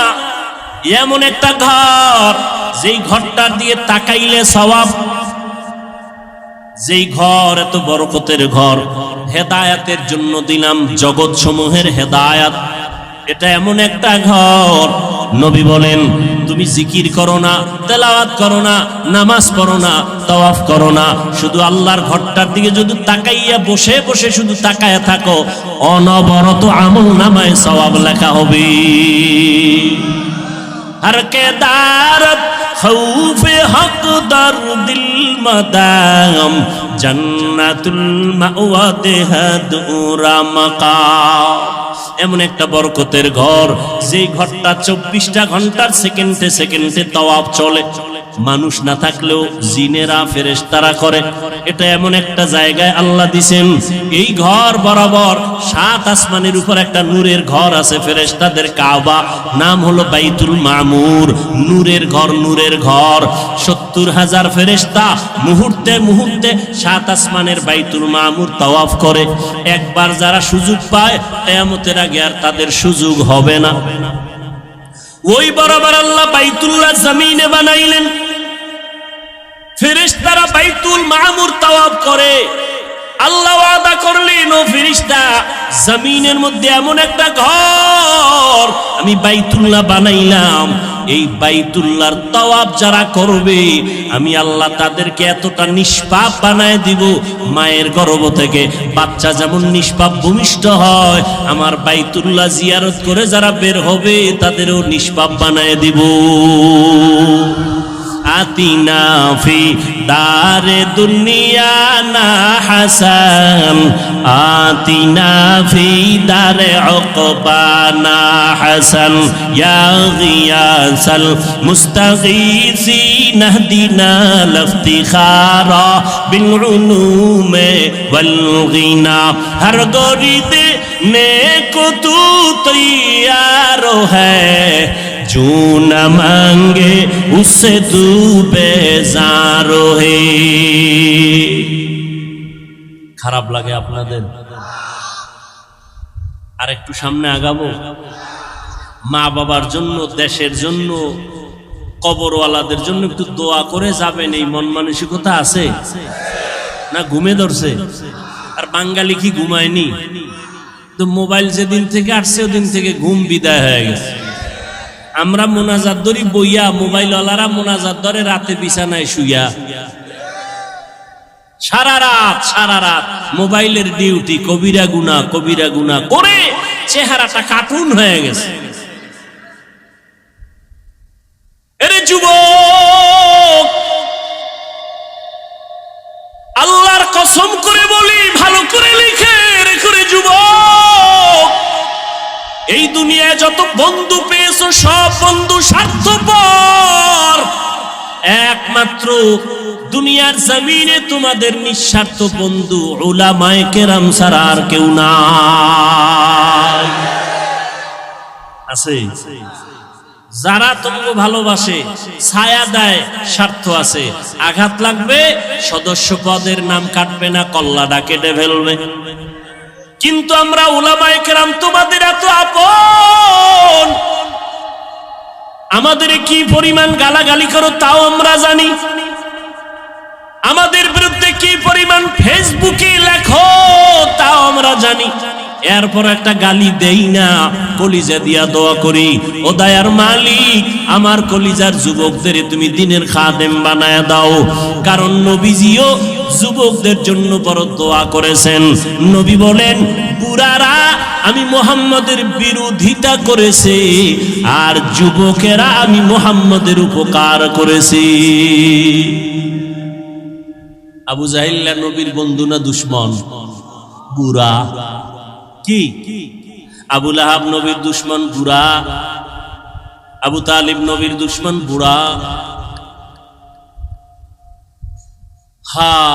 আর নবীর আপন 7 বছর বয়সের এক যুবক, 11 বছর বয়সের আগেই শিশু থেকে কিশোর হইয়া যুবক হওয়ার আগেই আল্লাহর বান্দা নবীর হাতে গেলেন, সহযোগিতার জন্য রেডি হয়ে গেলেন। নবীর চাচাতো ভাই হযরতে আলী 7 বছর শেষ, 8, 9, 10, 11, 12-র মধ্যে কেউ বলেন 11, কেউ বলেন 8, নবীর হাতে গিয়া কালেমা পড়লেন। এতদিন ছিল আলী নবীর চাচাতো ভাই, এখন আলী নবীর একজন সাহাবী। কিছুদিন পরে হবেন কি হবে? জামাতা হয়ে যাবেন। যুবক নবীর শক্তি দিয়া নবীর কাছে গিয়া সাহায্যের হাত বাড়াইলেন। আব্দুল্লাহ ইবনে মাসউদ বকরির রাখাল, ময়দানে বকরি চড়ায়, রহমতের নবীকে দেখে রাস্তার পার্শ্ব দিয়ে হেঁটে যায়। নবীর পেটে ক্ষুধা লাগছে, আবু বকর সিদ্দিক নবীর সাথে আছেন। কেমন একজন নবী পাইলে রে বাবা, চিনলা না? ও কুষ্টিয়ার মুসলমান, তুমিও মুসলমান, আমিও মুসলমান, তোমার আমার আল্লাহ এক, তোমার নবী আমার নবী এক, তোমার ধর্ম আমার ধর্ম এক, তোমার কালেমা আমার কালেমা এক, তোমার কোরআন আমার কোরআন এক, তোমার কাবা আমার কাবা। কিন্তু দুঃখ, আমি আজকে টুপি মাথায় না দিলে ভালো লাগে না, টুপি ফেলতে চাই না। আর তোমারে পাও ধইরা ধইরা বিনয়ের সাথে বয়ান করি টুপি পরার জন্য, টুপি মাথায় দিতেই চাও না। আমি নামাজ ছাড়তে চাই না, আর তোমার পায়ে ধরে ধরে বিনয়ের সাথে নামাজের বয়ান করি, তুমি নামাজ পড়তেই চাও না। অথচ তুমিও মুসলমান, আমিও মুসলমান, তোমার আল্লাহ এক, আমার আল্লাহ, তোমার নবী আমার নবী এক, তোমার কাবা আমার কাবা এক। তুমি আজ আমি মসজিদে না ঢুকলে লজ্জা পাই, আর তুমি মসজিদে ঢুকতে গেলে লজ্জা পাও। আমি পর্দা না করলে লজ্জা পাই, তুমি পর্দা করতে গেলে লজ্জা পাও। আমি টুপি ফেলতে চাই না, তুমি টুপি দিতে চাও না। আমি দাড়ি কাটতে চাই না, তোমারে পাও দইরা বয়ান করার পরেও তুমি দাড়ি রাখতে চাও না। কারণটা কি রে বাবা? অথচ তোমার আল্লাহ এক, আমার নবী এক, তোমার কাবা আমার কাবা এক, সব এক, দুনিয়াতে আসছি এক। আবার যেদিন বিদায়ের আওয়াজ হবে, আমি হাফিজুর রহমানেরও 3টা কাফন, তোমারও 3টা কাফন হবে। পীর সাহেবের জন্য একটা কাফন কেউ বাড়াইয়াও দিবে না, এমপি মারা গেলে কাফন বাড়াবে না, রিক্সার ড্রাইভার মরে গেলে গরিবের কারণে একটা কাফন কেউ কমাইয়াও দিবে না। সবার বেলায় 3টা কাফন, কালার হবে আলাদা। কি যারা আলিয়ায় ভরে তাদের কালার একরকম, যারা কওমিতে ভরে তাদের কালার আর একরকম, সব এক। 3টা সাদা কাপড়ের প্যাকেট যখন হবে, কে পীর, কে মুরিদ, কে আলেম, কে মূর্খ, কে ইমাম, কে মুক্তাদি লেখা থাকবে, সব একাকার হয়ে গেছে। কবরে রাখার পর প্রশ্ন হবে 3টা। কয়টা? আমাকেও যেই প্রশ্ন করা হবে, আপনাদেরও সে একই প্রশ্ন করা হবে। রবের পরিচয় দাও, ধর্মের পরিচয় দাও, রহমাতুল লিল আলামিনের পরিচয় দাও। আমাকেও প্রশ্ন যা করবে, আপনাদেরও সেই একই প্রশ্ন করা হবে। ও আল্লাহর বান্দারা, কেমন একজন নবী পাইলেন, ওই নবীর জন্য একটু মায়া হলো না রে বাবা? আজকে আমি তোমার মতো চলি, এই দুনিয়ায় চলি তোমার মতো, তোমার মতোই চলাফেরা করি। তুমিও 3 বেলা খাও, আমরাও 3 বেলা খাই। তুমিও রাতের বেলা ঘুমাও, আমরাও ঘুমাই। ও আল্লাহর বান্দারা, তোমরাও ব্যবসা করো, চাকরি করো, আমরাও ব্যবসা করি, চাকরি করি। ও আল্লাহর বান্দারা, তোমরাও রাস্তাঘাটে চলো, আমরাও রাস্তাঘাটে চলি। তোমরাও বিদেশ সফর করো, আমরাও করি। কই ও আল্লাহর বান্দা, একই দেশে বসবাস করি, একই হাওয়া বাতাসে চলি, একই খানা খাই, কিন্তু আজকে তুমি মুসলমান, আমি মুসলমান, এক আল্লাহর গোলাম হইয়া কেন তুমি নবী মানো না? কেন তুমি নবীর মোহাব্বত অন্তরে জমা করো না? কারণটা কি বুঝে আসে না? আসলে কারণ হলো, যে যাকে চিনে না সে তাকে মানে না। তুমি আমার আল্লাহকে এখনো চিনতে পারো নাই রে যুবক। তুমি নেতাকে চিনছো, নেতার জন্য তুমি জীবন দিয়া রাস্তায় বের হইয়া যাও, আর আমি আমার নবীরে চিনলাম। এই জন্য আমি নেতার জন্য জীবন দিতে চাই না, নেত্রীর জন্য চাই না, দলের জন্য চাই না। জীবনটা যদি দিতে চাই আমার নবীর আদর্শের জন্য দিব। এনে নবীর আশিক উম্মতের দলেরা, রহমতের নবী আমার রাস্তা দিয়ে চলতেছেন, পার্শ্বে আবু বকর। হঠাৎ করে পেটে ক্ষুধা, পার্শ্বে চেটিয়াল ময়দানে বকরির পাল। আবু বকরকে বললেন, রাখালকে ডাকো। রাখাল এসে হাজির। এই রাখাল, আমাদের পেটে ক্ষুধা, তোমার এমন একটা বকরি আমগো দেও, একটু দুধ পান করবো আমরা দহন করিয়া। রাখাল কয়, এই বকরির মালিক আমি না, অতএব আমি দিতে পারুম না। এবার নবী কয়, রাখাল শোনো, আচ্ছা ঠিক আছে, তাহলে দুধওয়ালা বকরি দেওয়া লাগবে না, এমন একটা বকরি দাও যেই বকরিটা মৃত্যু পর্যন্ত দুধ দিবে না। এরকম বকরি আছে না, দুধ দেয় না, এমন একটা বকরি দাও। রাখাল বলে, এই যে একটা বকরি আছে, এটা নেন, এর থেকে জীবনে দুধ আসবে না। রহমতের নবী বলে, আবু বকর দাঁড়ান। নবী যেই বকরির থেকে জীবনে দুধ আসবে না বলিয়া রাখাল দিল, রহমতের নবী ওই বকরির হাত দিলেন ওলানের ভেতরে, সাথে সাথে দুধ আসলো। নবী পান করলেন, আবু বকর করলেন, রাখালেরও করাইলেন। করানোর পরে কয়, রাখাল বকরিটারে আবার পালের মধ্যে দিয়া দাও। রাখাল দেওয়ার পরে যেই বকরি জীবনে দুধ দিবে না, এই লোকটা কে যার হাত লাগা মাত্র দুধ আসলো? এতক্ষণ চিনে নাই, এতক্ষণ। ও ভাই, আমি রাস্তা দিয়ে হেঁটে আসতেছি,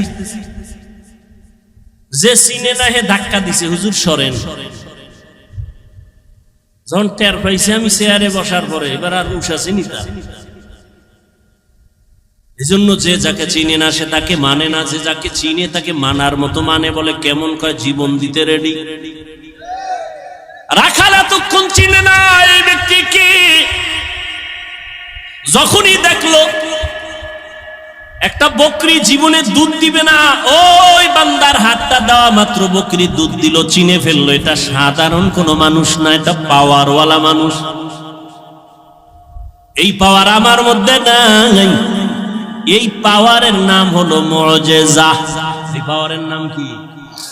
নবীদের বেলায় হলে মুআজিজা, ওলিয়া উলিয়াদের বেলায় হলে হবে কারামত। ভালো করে মনে রাখবেন, যেটা কখনো সম্ভব না, এইরকম কিছু অসম্ভব আল্লাহ যদি সম্ভব করেন, এটাকে আশ্চর্য ধরনের বলা হয়, অলৌকিক পাওয়ার বলে। এটা আল্লাহ ডাইরেক্ট আসমান থেকে জমিনে আইসা করবেন না, এটা কোনো ব্যক্তির মাধ্যমে করবেন। গাছ কথা বলতে পারে না, একজনে প্রশ্ন করে কথা বলা শুরু হয়ে গেল, এটা তো সম্ভব না, আমার আল্লাহর দ্বারা সম্ভব। সব অসম্ভবকে সম্ভব করতে পারেন কে? আর এই অসম্ভবকে সম্ভব যে আল্লাহ করবেন, এটা আল্লাহ কুদরতের দ্বারা করবেন, কারো মাধ্যমে করবেন। নদীর মধ্যে দীর্ঘ বছর পানি নাই, শুকাইয়া গেছে নদী। একজন ব্যক্তির কাছে এলাকার মানুষ আইসা কয়, আমগো নদীতে পানি নাই। লোকটা বড় একজন আল্লাহর প্রিয় বান্দা, তিনি একটা চিঠি লেখলেন। চিঠির মধ্যে কি লেখছেন তিনি জানেন আর আল্লাহ জানেন।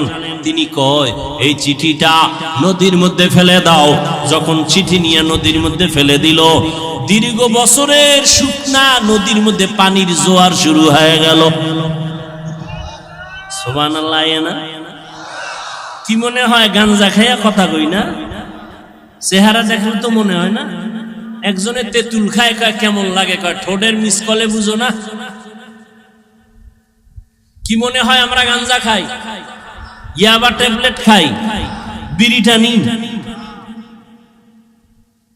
আমাকে মাথা খারাপ কেন বলেন?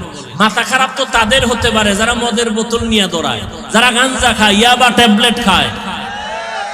কথা ঠিক? কেন বলেন হুজুরদের মাথা খারাপ? আল্লাহ বুঝার তৌফিক দান করেন। নদীর মধ্যে পানি জারি হয়ে গেছে, একটা চিঠি লিখে দিছে। এখন একটু যদি গভীর ভাবে জ্ঞান খাটান তো মাথা গরম হয়ে যাবে, কঠিন ভাবে গরম হবে। এটা কেমন কথা? চিঠি লিখে নদীর মধ্যে ফালায় দিছে, এটার মধ্যে পানির জোয়ার শুরু হয়ে গেছে। এটা গাঞ্জা খাওয়া ছাড়া আর কোনো কথা? এটা ভালো মানুষ বিশ্বাস করে কেমনে? এই কথাটা এটা এই কামটা ঘটাইছে কেটা একজনে কানে কানে কয় এটা তাবলিগ ওয়ালারা ঘটাইছে। যদি কয় তাবলিগ তো বিনা দলিলে কাফের। না না তাবলিগ না, কারা কা সরমনায় কত ডবল কাফের। কারা ঘটাইছে কারণ সরমনায় না, খুঁজতে খুঁজতে খুঁজতে খুঁজতে ফট করে কয় না এটা যে ঘটাইছে তিনি রসুলের কলিজার সাহাবী হযরত ওমর। এবার ক কাফের। ঘটনাটা কে ঘটাইছে? হযরত ওমর। কে সেই ওমর? কে সেই ওমর? 27 বছর বয়সে রসুলের হাতে কালেমা পড়েছে। কয় বছর? কয় বছর? কয় বছর? তাহলে যুবকেরা নবীর বিরুদ্ধে না পক্ষে? তুমি হারারে কি ওর নবীর পক্ষে চ্যাটিং করো। जिंदगी में बंदगी तू कार नहीं, जिंदगी में बंदगी तू कार नहीं, जिंदगी में बंदगी शर्मिंदा है, जिंदगी में बंदगी शर्मिंदा है। दुनिया में हो दुनिया का तलबगार न हो,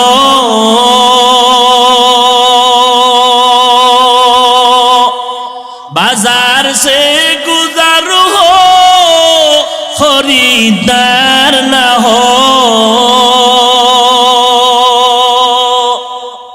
दुनिया में हो दुनिया का तलबगार न हो, बाजार से गुजर हो खरीदार न हो। ये दुनिया एक मिसल कागज फूल है, ये दुनिया एक मिसल कागज फूल है, जिंदगी में बंदगी तू कार नहीं, जिंदगी में बंदगी तू कार नहीं,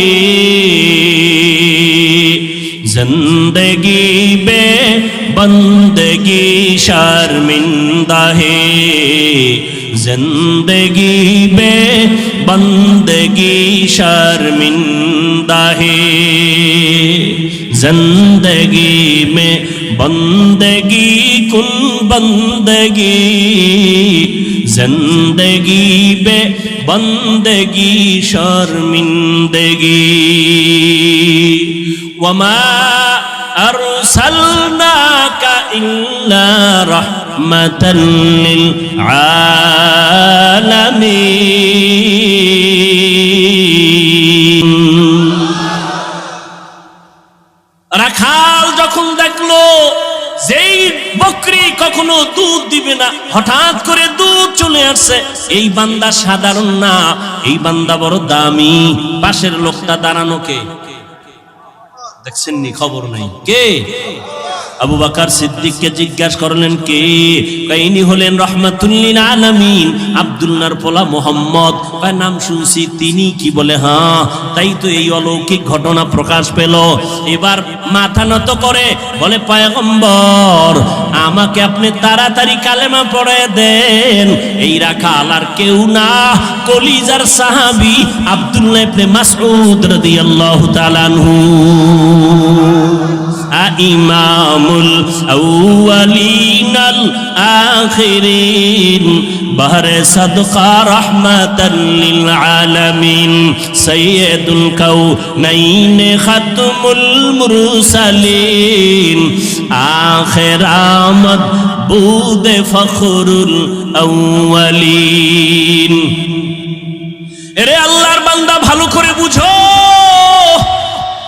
অন্যদিকে তাকাইয়া তামাশা দেখবা না, অন্য কান্দে ওদিকে তাকায় না, তোমার চোখে কেন পানি নাই সেই চিন্তা করো। একজনে আল্লাহর মোহাব্বতে চিৎকার দেয়, তোমার মধ্যে সেই জালজালা কেন হয় না? ওরে আগুন লাগলে তো শরীরটা গরম হবে, এটাই তো স্বাভাবিক। আগুন লাগলে তো গরম তাপ লাগবে, শরীর গরম হবে, এটাই স্বাভাবিক। আগুনের পাশে বসছো, তোমার ভাইয়ের শরীর গরম হয়, তোমার শরীর কেন গরম হয় না? কারণটা কি? তোমার ব্যাটারিতে চার্জ নাই, তোমার ঈমান দুর্বল, তোমার আমল দুর্বল। মাওলার কাছে কান্না করো, হে মালিক আজকে মানুষ হইলাম, পরিচয় দেই আমি মানুষ, কিন্তু এখনো মানুষ হতে পারি নাই।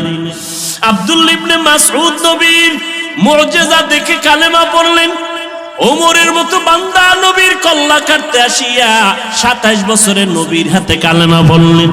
ও নবীর আশেকের দল, আজকে তাবলীগওয়ালারা বয়ান করে, পীর সাহেবরা বয়ান করে, জুমার দিন খতিব সাহেবরা বয়ান করে।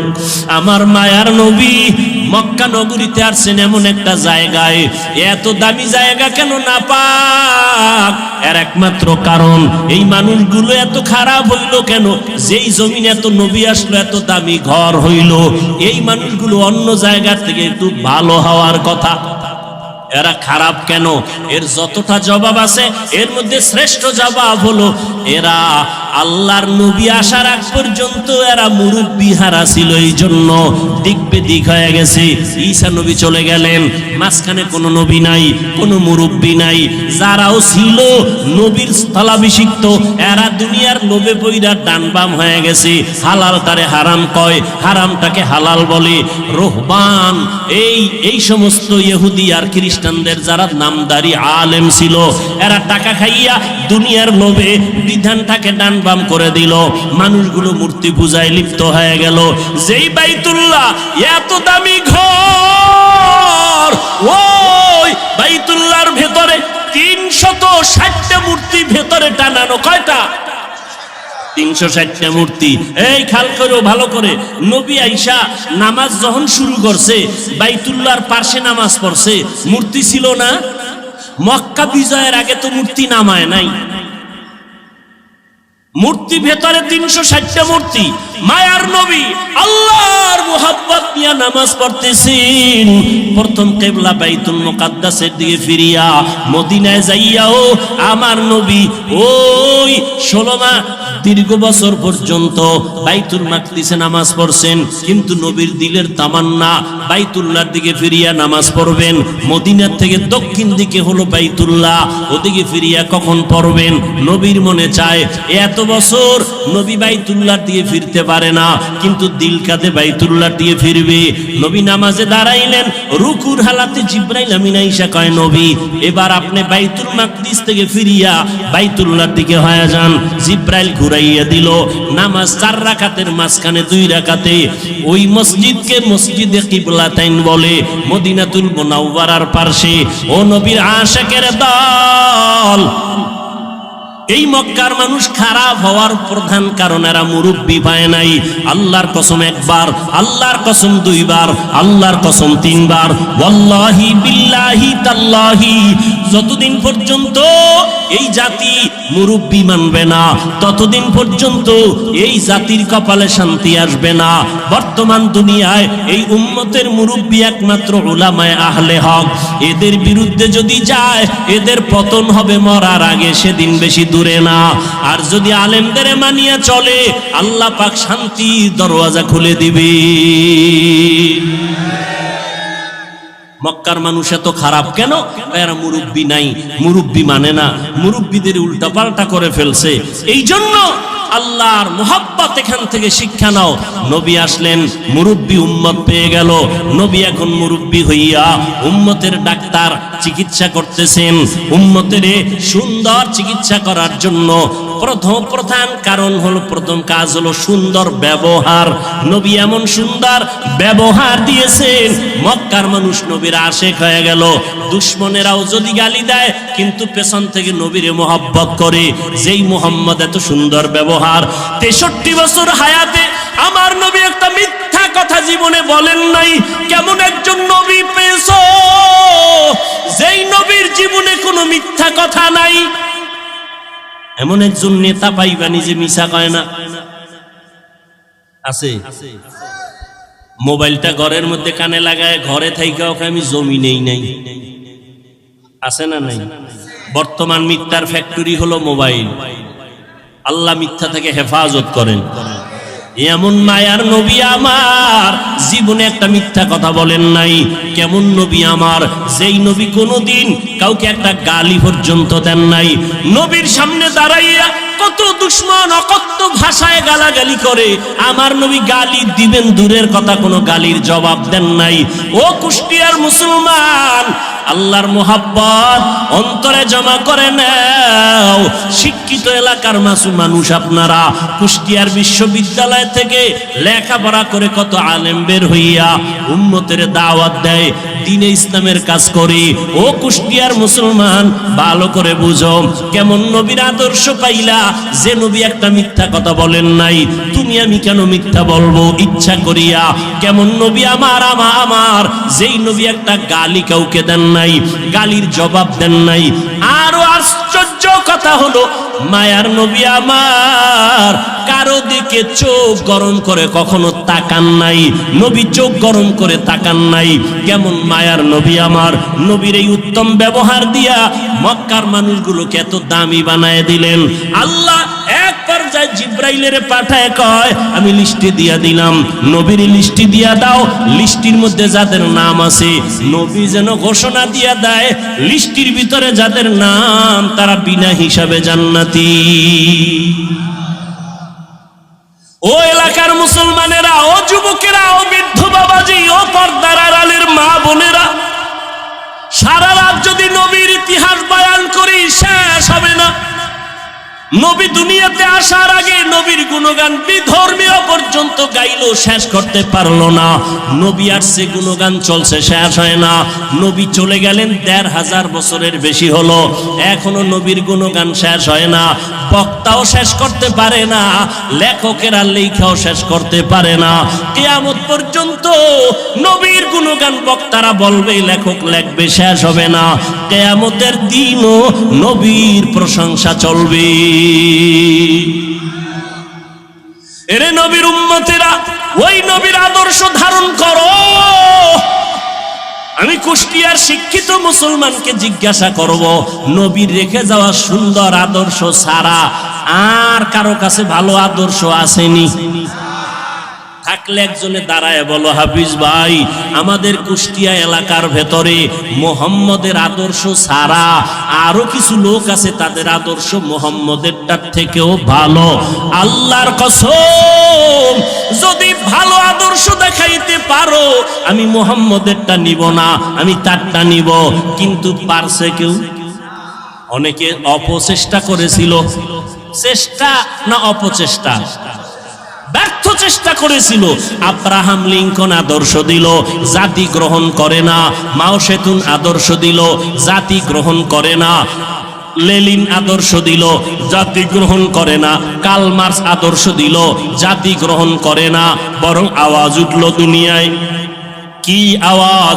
বলে, দুনিয়াতে যত আদর্শ গান শুনলাম, এক কথায় জবাব, দুনিয়ার সব আদর্শগুলো নাপাক, একমাত্র মদিনার নবীর আদর্শই হলো পাক।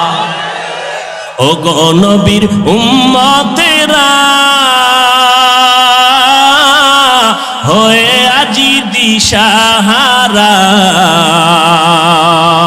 কোরআন হাদিসের চলো যখন যাহা চায় মনে, নবী বিনে কে তরাবে পুলসিরাত মিজানে, নবী বিনে কে তরাবে পুলসিরাত মিজানে।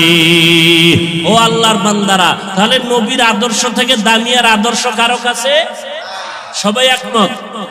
দ্বিতীয় প্রশ্ন, নবীজির আদর্শ যে রেখে গেলেন, মানবে কারা? হিন্দু, ইহুদি, খ্রিস্টান?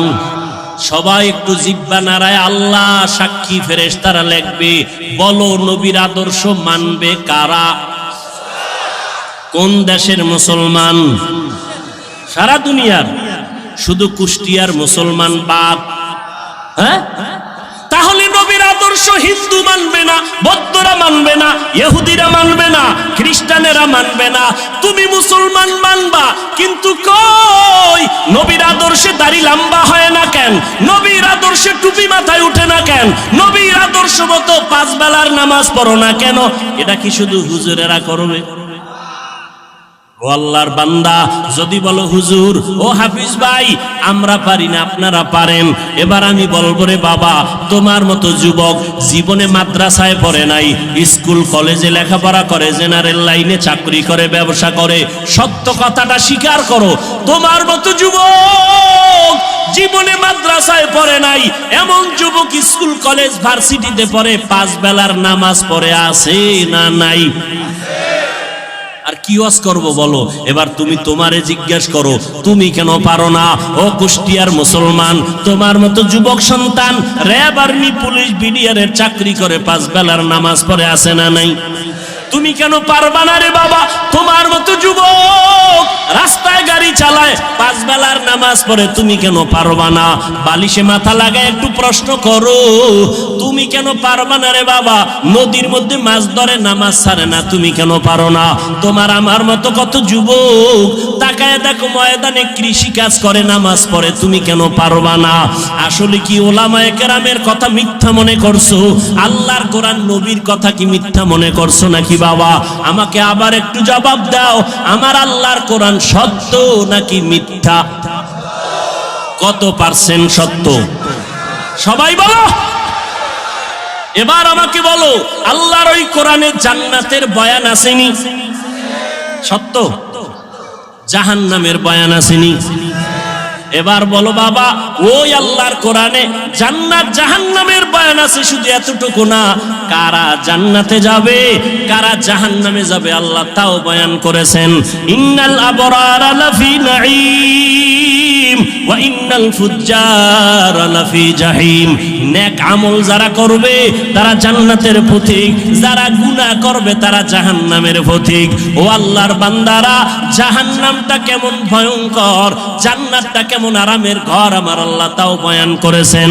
জান্নাতিন তাজরি মিন তাহতিহাল আনহার, এমন একটা জান্নাত আল্লাহ জান্নাত নেক আমলওয়ালাকে দিবেন, যেই জান্নাতে ঢুকলে কোনোদিন যুবকরা বুড়া হবে না, কালো থাকবে না, যেই জান্নাতে কোনো বাথরুম নাই, যেই জান্নাতে কোনো রোদের গরম, অসহ্যকর গরম নাই, যেখানে কোনো বিদ্যুতের লোডশেডিং নাই, ওই জান্নাত এমন আরামের জায়গা যেখানে শান্তি আর শান্তি আর শান্তি।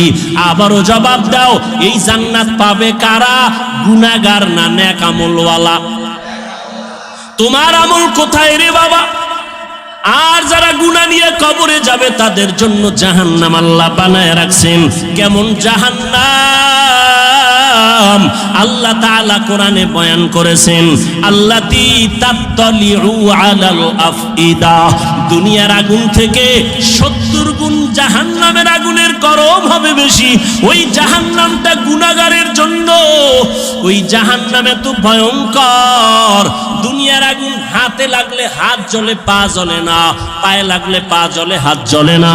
আল্লাহ বলেন জাহান্নামের আগুন এত মারাত্মক ভয়ঙ্কর আগুন, শরীরের যে কোনো জায়গায় লাগা মাত্র কলিজা পর্যন্ত ভুনা হয়ে যাবে। ও যুবক, আজকে আমিও তো তোমার মতো একটা যুবক, আমি যদি তোমার মতো প্যান্ট শার্ট টাই লাগাইয়া দাড়ি কামাইয়া রাস্তায় ঘুরতাম, মাস্তানি করতাম, কেউ বাধা দিত না। টুপি মাথায় দিলে মাথা গরম হয়, তোমার থেকে কম বুঝি না, এরপরও কেন টুপি ফালাই না? দাড়ি রাখলে যৌবনের ভাব চলে যায়, এগুলো বুঝি, এরপরও কোনো দাড়ি কাটি না। ও যুবক, বেপরদায় চললে বড় যৌবনের ভাব মিটানো যায়, এরপরও কেন বেপরদায় চলি না? ও আল্লাহর বান্দারা, নামাজ পড়তে অনেক কষ্ট, শীতের দিন ফজরের সময় নামাজ পড়াবো আরো কষ্ট, এরপরও কেন নামাজ ছাড়ি না রে বাবা? এই লম্বা জামাটা পরলে শরীর গরম লাগে বুঝি, তারপরও কেন এই পোশাকটা ফালাই না? এর একমাত্র কারণ আল্লাহর কোরআন পড়লাম, নবীর কথা দেখলাম, একটাও কোনো মিথ্যা নাই। অনেক বেঈমানেরা পণ্ডিতেরা মিথ্যা প্রমাণ করার জন্য অপচেষ্টা করছে, আজও পর্যন্ত আমার মাওলার কথা একটা ভুল বের করতে পারে নাই, পারছে? বরং বহু বেঈমানেরা কালেমা পড়ে মুসলমান হয়ে গেল। ও যুবক বাবা, চিন্তা ভাবনা করিয়া কবরের দিকে যাও, একটু চিন্তা করো রে বাবা, আমার মাওলার কোরআন সত্য। আজকের বৈজ্ঞানিকরা বলে জমিন থেকে 9,30,00,000 মাইল উপরে হলো সূর্য। এই জমিনটা যত বড় তার থেকে 13 লক্ষ গুণ বড় সূর্য। এই সূর্যটা রাতের বেলা নাই, দিনের বেলা ছিল। এখনো কেন এত গরম লাগে, সহ্য করা যায় না। আল্লাহর কথা মিথ্যা না রে বাবা। নবী বলেন কিয়ামতের দিন মানুষ, নারী আর পুরুষ সব উলঙ্গ দাঁড়াবে হাসরের মাঠে। সূর্যটা নিচে নেমে আসবে, সূর্যের গরমে জমিনটা তামা হয়ে যাবে। আম্মা জান আয়েশা রাদিয়াল্লাহু তাআলা আনহা দেখেন নবী একদিন তার রুমে বৈশা কাঁদতেছেন, যে নবীর কোনো গুনাহ নাই, সেই নবী কান্না করেন। আম্মা জান বলেন, ইয়া রাসূলুল্লাহ, আমার ভয় লাগে কোনো বেয়াদবি করলাম কিনা, আপনি কেন কাঁদতেছেন? আমার নবী বলেন, আয়েশা, আপনি কোনো বেয়াদবি করেন নাই, কেন কাঁদেন হে নবী? মায়ার নবী বলেন, ও আয়েশা, হাসরের ময়দানের কথা মনে পড়ে গেছে আমার। কিয়ামতের দিন আমার গুনাহগারের উম্মতের কি হালাত হবে। কেন ইয়া রাসূলুল্লাহ? নবী বলেন, ও আয়েশা, কিয়ামতের ময়দানে নারী আর পুরুষ সব উলঙ্গ দাঁড়াবে। কিয়ামতের দিন সূর্যের গরমে মাথার মগজগুলো টাস টাস করে ফেটে যাবে, জমিনটা তামা হয়ে যাবে। অন্যদিকে জাহান্নামের আওয়াজ, আবার আমার মাওলাও রাগান্বিত আওয়াজ দিবেন, লিমানিল মুলকুল ইয়াউম লিল্লাহিল ওয়াহিদিল কাহ্হার। আমার আল্লাহ তো রাগান্বিত হবেন, হাসরের ময়দানটা থর থর করে কেঁপে উঠবে। হাসরের ময়দানে সবাই থাকবে উলঙ্গ, নারী আর পুরুষেরা। ও পর্দার আড়ালের মা বোনেরা, আল্লাহ আপনাদের এত মর্যাদা দান করেছেন। আপনারা নবীদের মায়ের মতো মা, আপনারা আলেমদের মায়ের মতো মা, আপনাদের এত সম্মান। আপনারা খাদিজা রাদিয়াল্লাহু তাআলা আনহার মতো নারী, আপনারা আয়েশা রাদিয়াল্লাহু তাআলা আনহার মতো দামি নারী, আপনারা ফাতেমা রাদিয়াল্লাহু তাআলা আনহার মতো দামি নারী, ঈসা নবীর মা মারিয়াম আলাইহা সালামের মতো দামি নারী। আপনারা আল্লাহ পাক রব্বুল আলামিন এত সম্মান আপনাদের দান করলেন। ও পর্দার আড়ালের আম্মা জানেরা, এতক্ষণ আমি যুবকদের যত বয়ান শুনাইলাম ভালোর লাইনে, এই ভালোটা ততদিন পর্যন্ত হবে না যতদিন পর্যন্ত মা আপনি সন্তানকে ভালো লাইনে চালাইবেন না। কারণ সন্তান ভালো লাইনে যাওয়ার পেছনে অবদান হলো মায়ের, কারণ সন্তান মাকে বেশি ফলো করিয়া চলে। এই জন্যই নবীও বলেছেন, এ দুনিয়ায় সব থেকে নারী নেককারিনী যারা আদর্শবান নারী বড় দামি সম্পদ। এরে আম্মা জান, আপনার সন্তানটাকে আপনি ডাক্তার বানাবেন, বাধা নাই, ইঞ্জিনিয়ার বানাবেন, বাধা নাই, প্রফেসর বানাবেন, বাধা নাই। ও যুবক, তুমি স্কুলে পড়ো, কলেজে পড়ো, ভার্সিটিতে পড়ো, বাধা নাই। আমি এতক্ষণ তোমাদের এত চিল্লাইয়া বয়ান শুনাইলাম, একবারও আমি বলি নাই তোমরা হুজুর হইয়া মাদ্রাসায় যাও। না বাবা, তুমি চাকরি করো, বাধা নাই, ব্যবসা করো, বাধা নাই, তুমি স্কুলে পড়ো, বাধা নাই, তুমি চাকরি করো, তুমি ভার্সিটিতে বড় কোনো বাধা নাই। তবে নবীর আদর্শ মানিয়া অন্ধকার কবরের দিকে রওনা হও। ডাক্তারও যদি হও, মা বাবার দোয়া নিয়ে চলিও, 5 বেলার নামাজ পড়িও, কপাল খুলে যাবে। ইঞ্জিনিয়ার যদি হও, ভালো আদর্শ নিয়ে মানুষের সাথে আচরণ ভালো করিও, কোরআন তেলাওয়াত করো, 5 ওয়াক্ত নামাজ পড়িও, জীবনের চাকা ঘুরে যাবে। ও আল্লাহর বান্দারা, আম্মা জান আয়েশা বলেন, ও নবী, কিয়ামতের ময়দানে ভয়ঙ্কর হালাত কেমন হবে? নবী চোখের পানি ছেড়ে কাঁদেন আর কয়, আয়েশা, নবীরা যাদের কোনো গুনাহ নাই সেই নবীরা পর্যন্ত কান্নায় বিভোর হয়ে যাবে। আদম নবী কান্না করবেন নিজেকে বাঁচাবার জন্য, মূসা নবী কান্না করবেন নিজেকে পরিত্রাণের জন্য, ইব্রাহিম নবী কান্না করবেন নিজেকে বাঁচাবার জন্য, মুক্তির জন্য, ঈসা নবী কান্না করবেন নিজেকে মুক্তি করার জন্য, উম্মতেরা যাবে সুপারিশের জন্য, আদম নবী তাড়ায় দিবেন, মুসা নবী তাড়ায় দিবেন। উম্মতের সুপারিশ করতে গিয়া ইব্রাহিম নবী বলবেন আমি পারবো না, নূহ আলাইহিস সালাম বলবেন আমি পারবো না। নবী বলেন ও আয়েশা জানো ওই কঠিন সময় উম্মতেরা এক একজন নবীর কাছে যাইয়া যখন দেখবে সুপারিশের কেউ নাই, উম্মতেরা পাগলের মতো করবে, সর্বশেষ ওরা আমি মুহাম্মদের কাছে দৌড়ানোর চেষ্টা করবে, আমাকে তালাশ করবে। আম্মাজান বলেন নবী আপনাকে হাসরের ময়দানে উম্মতেরা কোথায় পাবে? নবী বলেন ও আয়েশা আমি আমার মাওলার কুদরতের সামনে মাকামে মাহমুদে সেজদায় পড়ে কান্না করব। অন্য নবীরা নিজেকে বাঁচাবার কান্নায় বিভোর, আর আমি মুহাম্মদ একবারও আমার জন্য আমি কান্না করব না। আমি কান্না করে শুধু বারবার বলবো আল্লাহ আমার উম্মতের বাঁচাও, আমার উম্মতের বাঁচাও, আমার একটা উম্মত যেন জাহান্নামে না যায়। আমার আল্লাহ তখন বলবে নবী আপনি কাঁদবেন না, আপনার উম্মত গুলো ধরে ধরে বাছাই করে জান্নাতের ময়দানের দিকে নিয়ে যান। ও আয়েশা আমি তখন খুশি মনে আমার উম্মত গুলো ধরে ধরে জান্নাতের ময়দানের দিকে নেওয়া শুরু করব। আম্মা জান আয়েশা বলেন ইয়া রাসূলুল্লাহ কোটি কোটি কোটি মানুষের ভেতরে আপনার উম্মত গুলো চিনবেন কি করে? নবী বলেন ও আয়েশা যেই উম্মত দুনিয়াতে আমি মুহাম্মদের মহব্বতে ভরিয়া ওযু বানাইয়া পাঁচ বেলার নামাজ যথাযথভাবে আদায় করবে, কিয়ামতের ময়দানে ওই ওযুর জায়গাগুলো নূরের আলোতে চমকাইতে থাকবে। আমি নবী দেখে দেখে উম্মতকে জান্নাতের দিকে নিয়ে যাব। ও কুষ্টিয়ার মুসলমান বাবারা, ও যুবক বৃদ্ধ বাবাজি, পর্দার আড়ালের মা বোনেরা, কিয়ামতের ময়দানে আল্লাহ না করুন যদি আল্লাহর নবীর সুপারিশের কাতারে দাঁড়াইতে না পারি, বেনামাজি হইয়া যদি দাঁড়াই, বেপরদার অবস্থা নিয়ে যদি দাঁড়াই, তওবা না করে গুনাহ নিয়ে যদি যাই, নবী তখন বলবে না তুমি আমার উম্মত না, আমি তোমার নবী না। আল্লাহ পাক বলবেন ও ফেরেশতা এই গুনাহগার বেনামাজি নাফরমানের জাহান্নামের হ্যান্ডকাপ লাগায় দাও। ও আল্লাহর বান্দারা সূর্যের গরম সইতে পারি না, গুনাহ নিয়ে কবরে গেলে হাসরের ময়দানে কেমনে জাহান্নামের আগুন সহ্য করব? একটু নিজের চিন্তা করো। আজকে তোমার ডানে বামে আমার ডানে বামে ভক্তবৃন্দের অভাব নাই, টাকা পয়সা বাড়ি গাড়ির অভাব নাই, মরিয়া গেলে সাদা কাফন ছাড়া কেউ নাই, অন্ধকার কবরে কেউ আমার আপন হইয়া যাবে না। অতএব এখনো সময় আছে, তওবা করে নাও, আল্লাহর মোহাব্বত নিয়ে উলামায়ে কেরামের পরামর্শ নিয়ে পাঁচ ওয়াক্ত নামাজ পড়ো। এখনো সময় আছে, মনে মনে আমার আল্লাহকে ডাকো আর বলো হে মালিক জীবনে তো নামাজ কম সারি নাই, বেপরদায় কম চলি না, আজকে থেকে তওবা করলাম। আমার মতো যুবক স্কুল কলেজে পড়িয়া ব্যবসা করে চাকরি করে যদি নামাজ পড়ে আমি কেন পারবো না? আজকে থেকে নামাজ ছাড়বো না, বেপরদায় চলবো না, দাড়ি কাটবো না, মা বাবার সাথে বেয়াদবি করবো না, মুরব্বীদের সাথে বেয়াদবি করবো না, উলামায়ে কেরামের পরামর্শ নিয়া নবীর তরিকা মানিয়া চলবো, মা বাবার দোয়া নিয়া চলবো।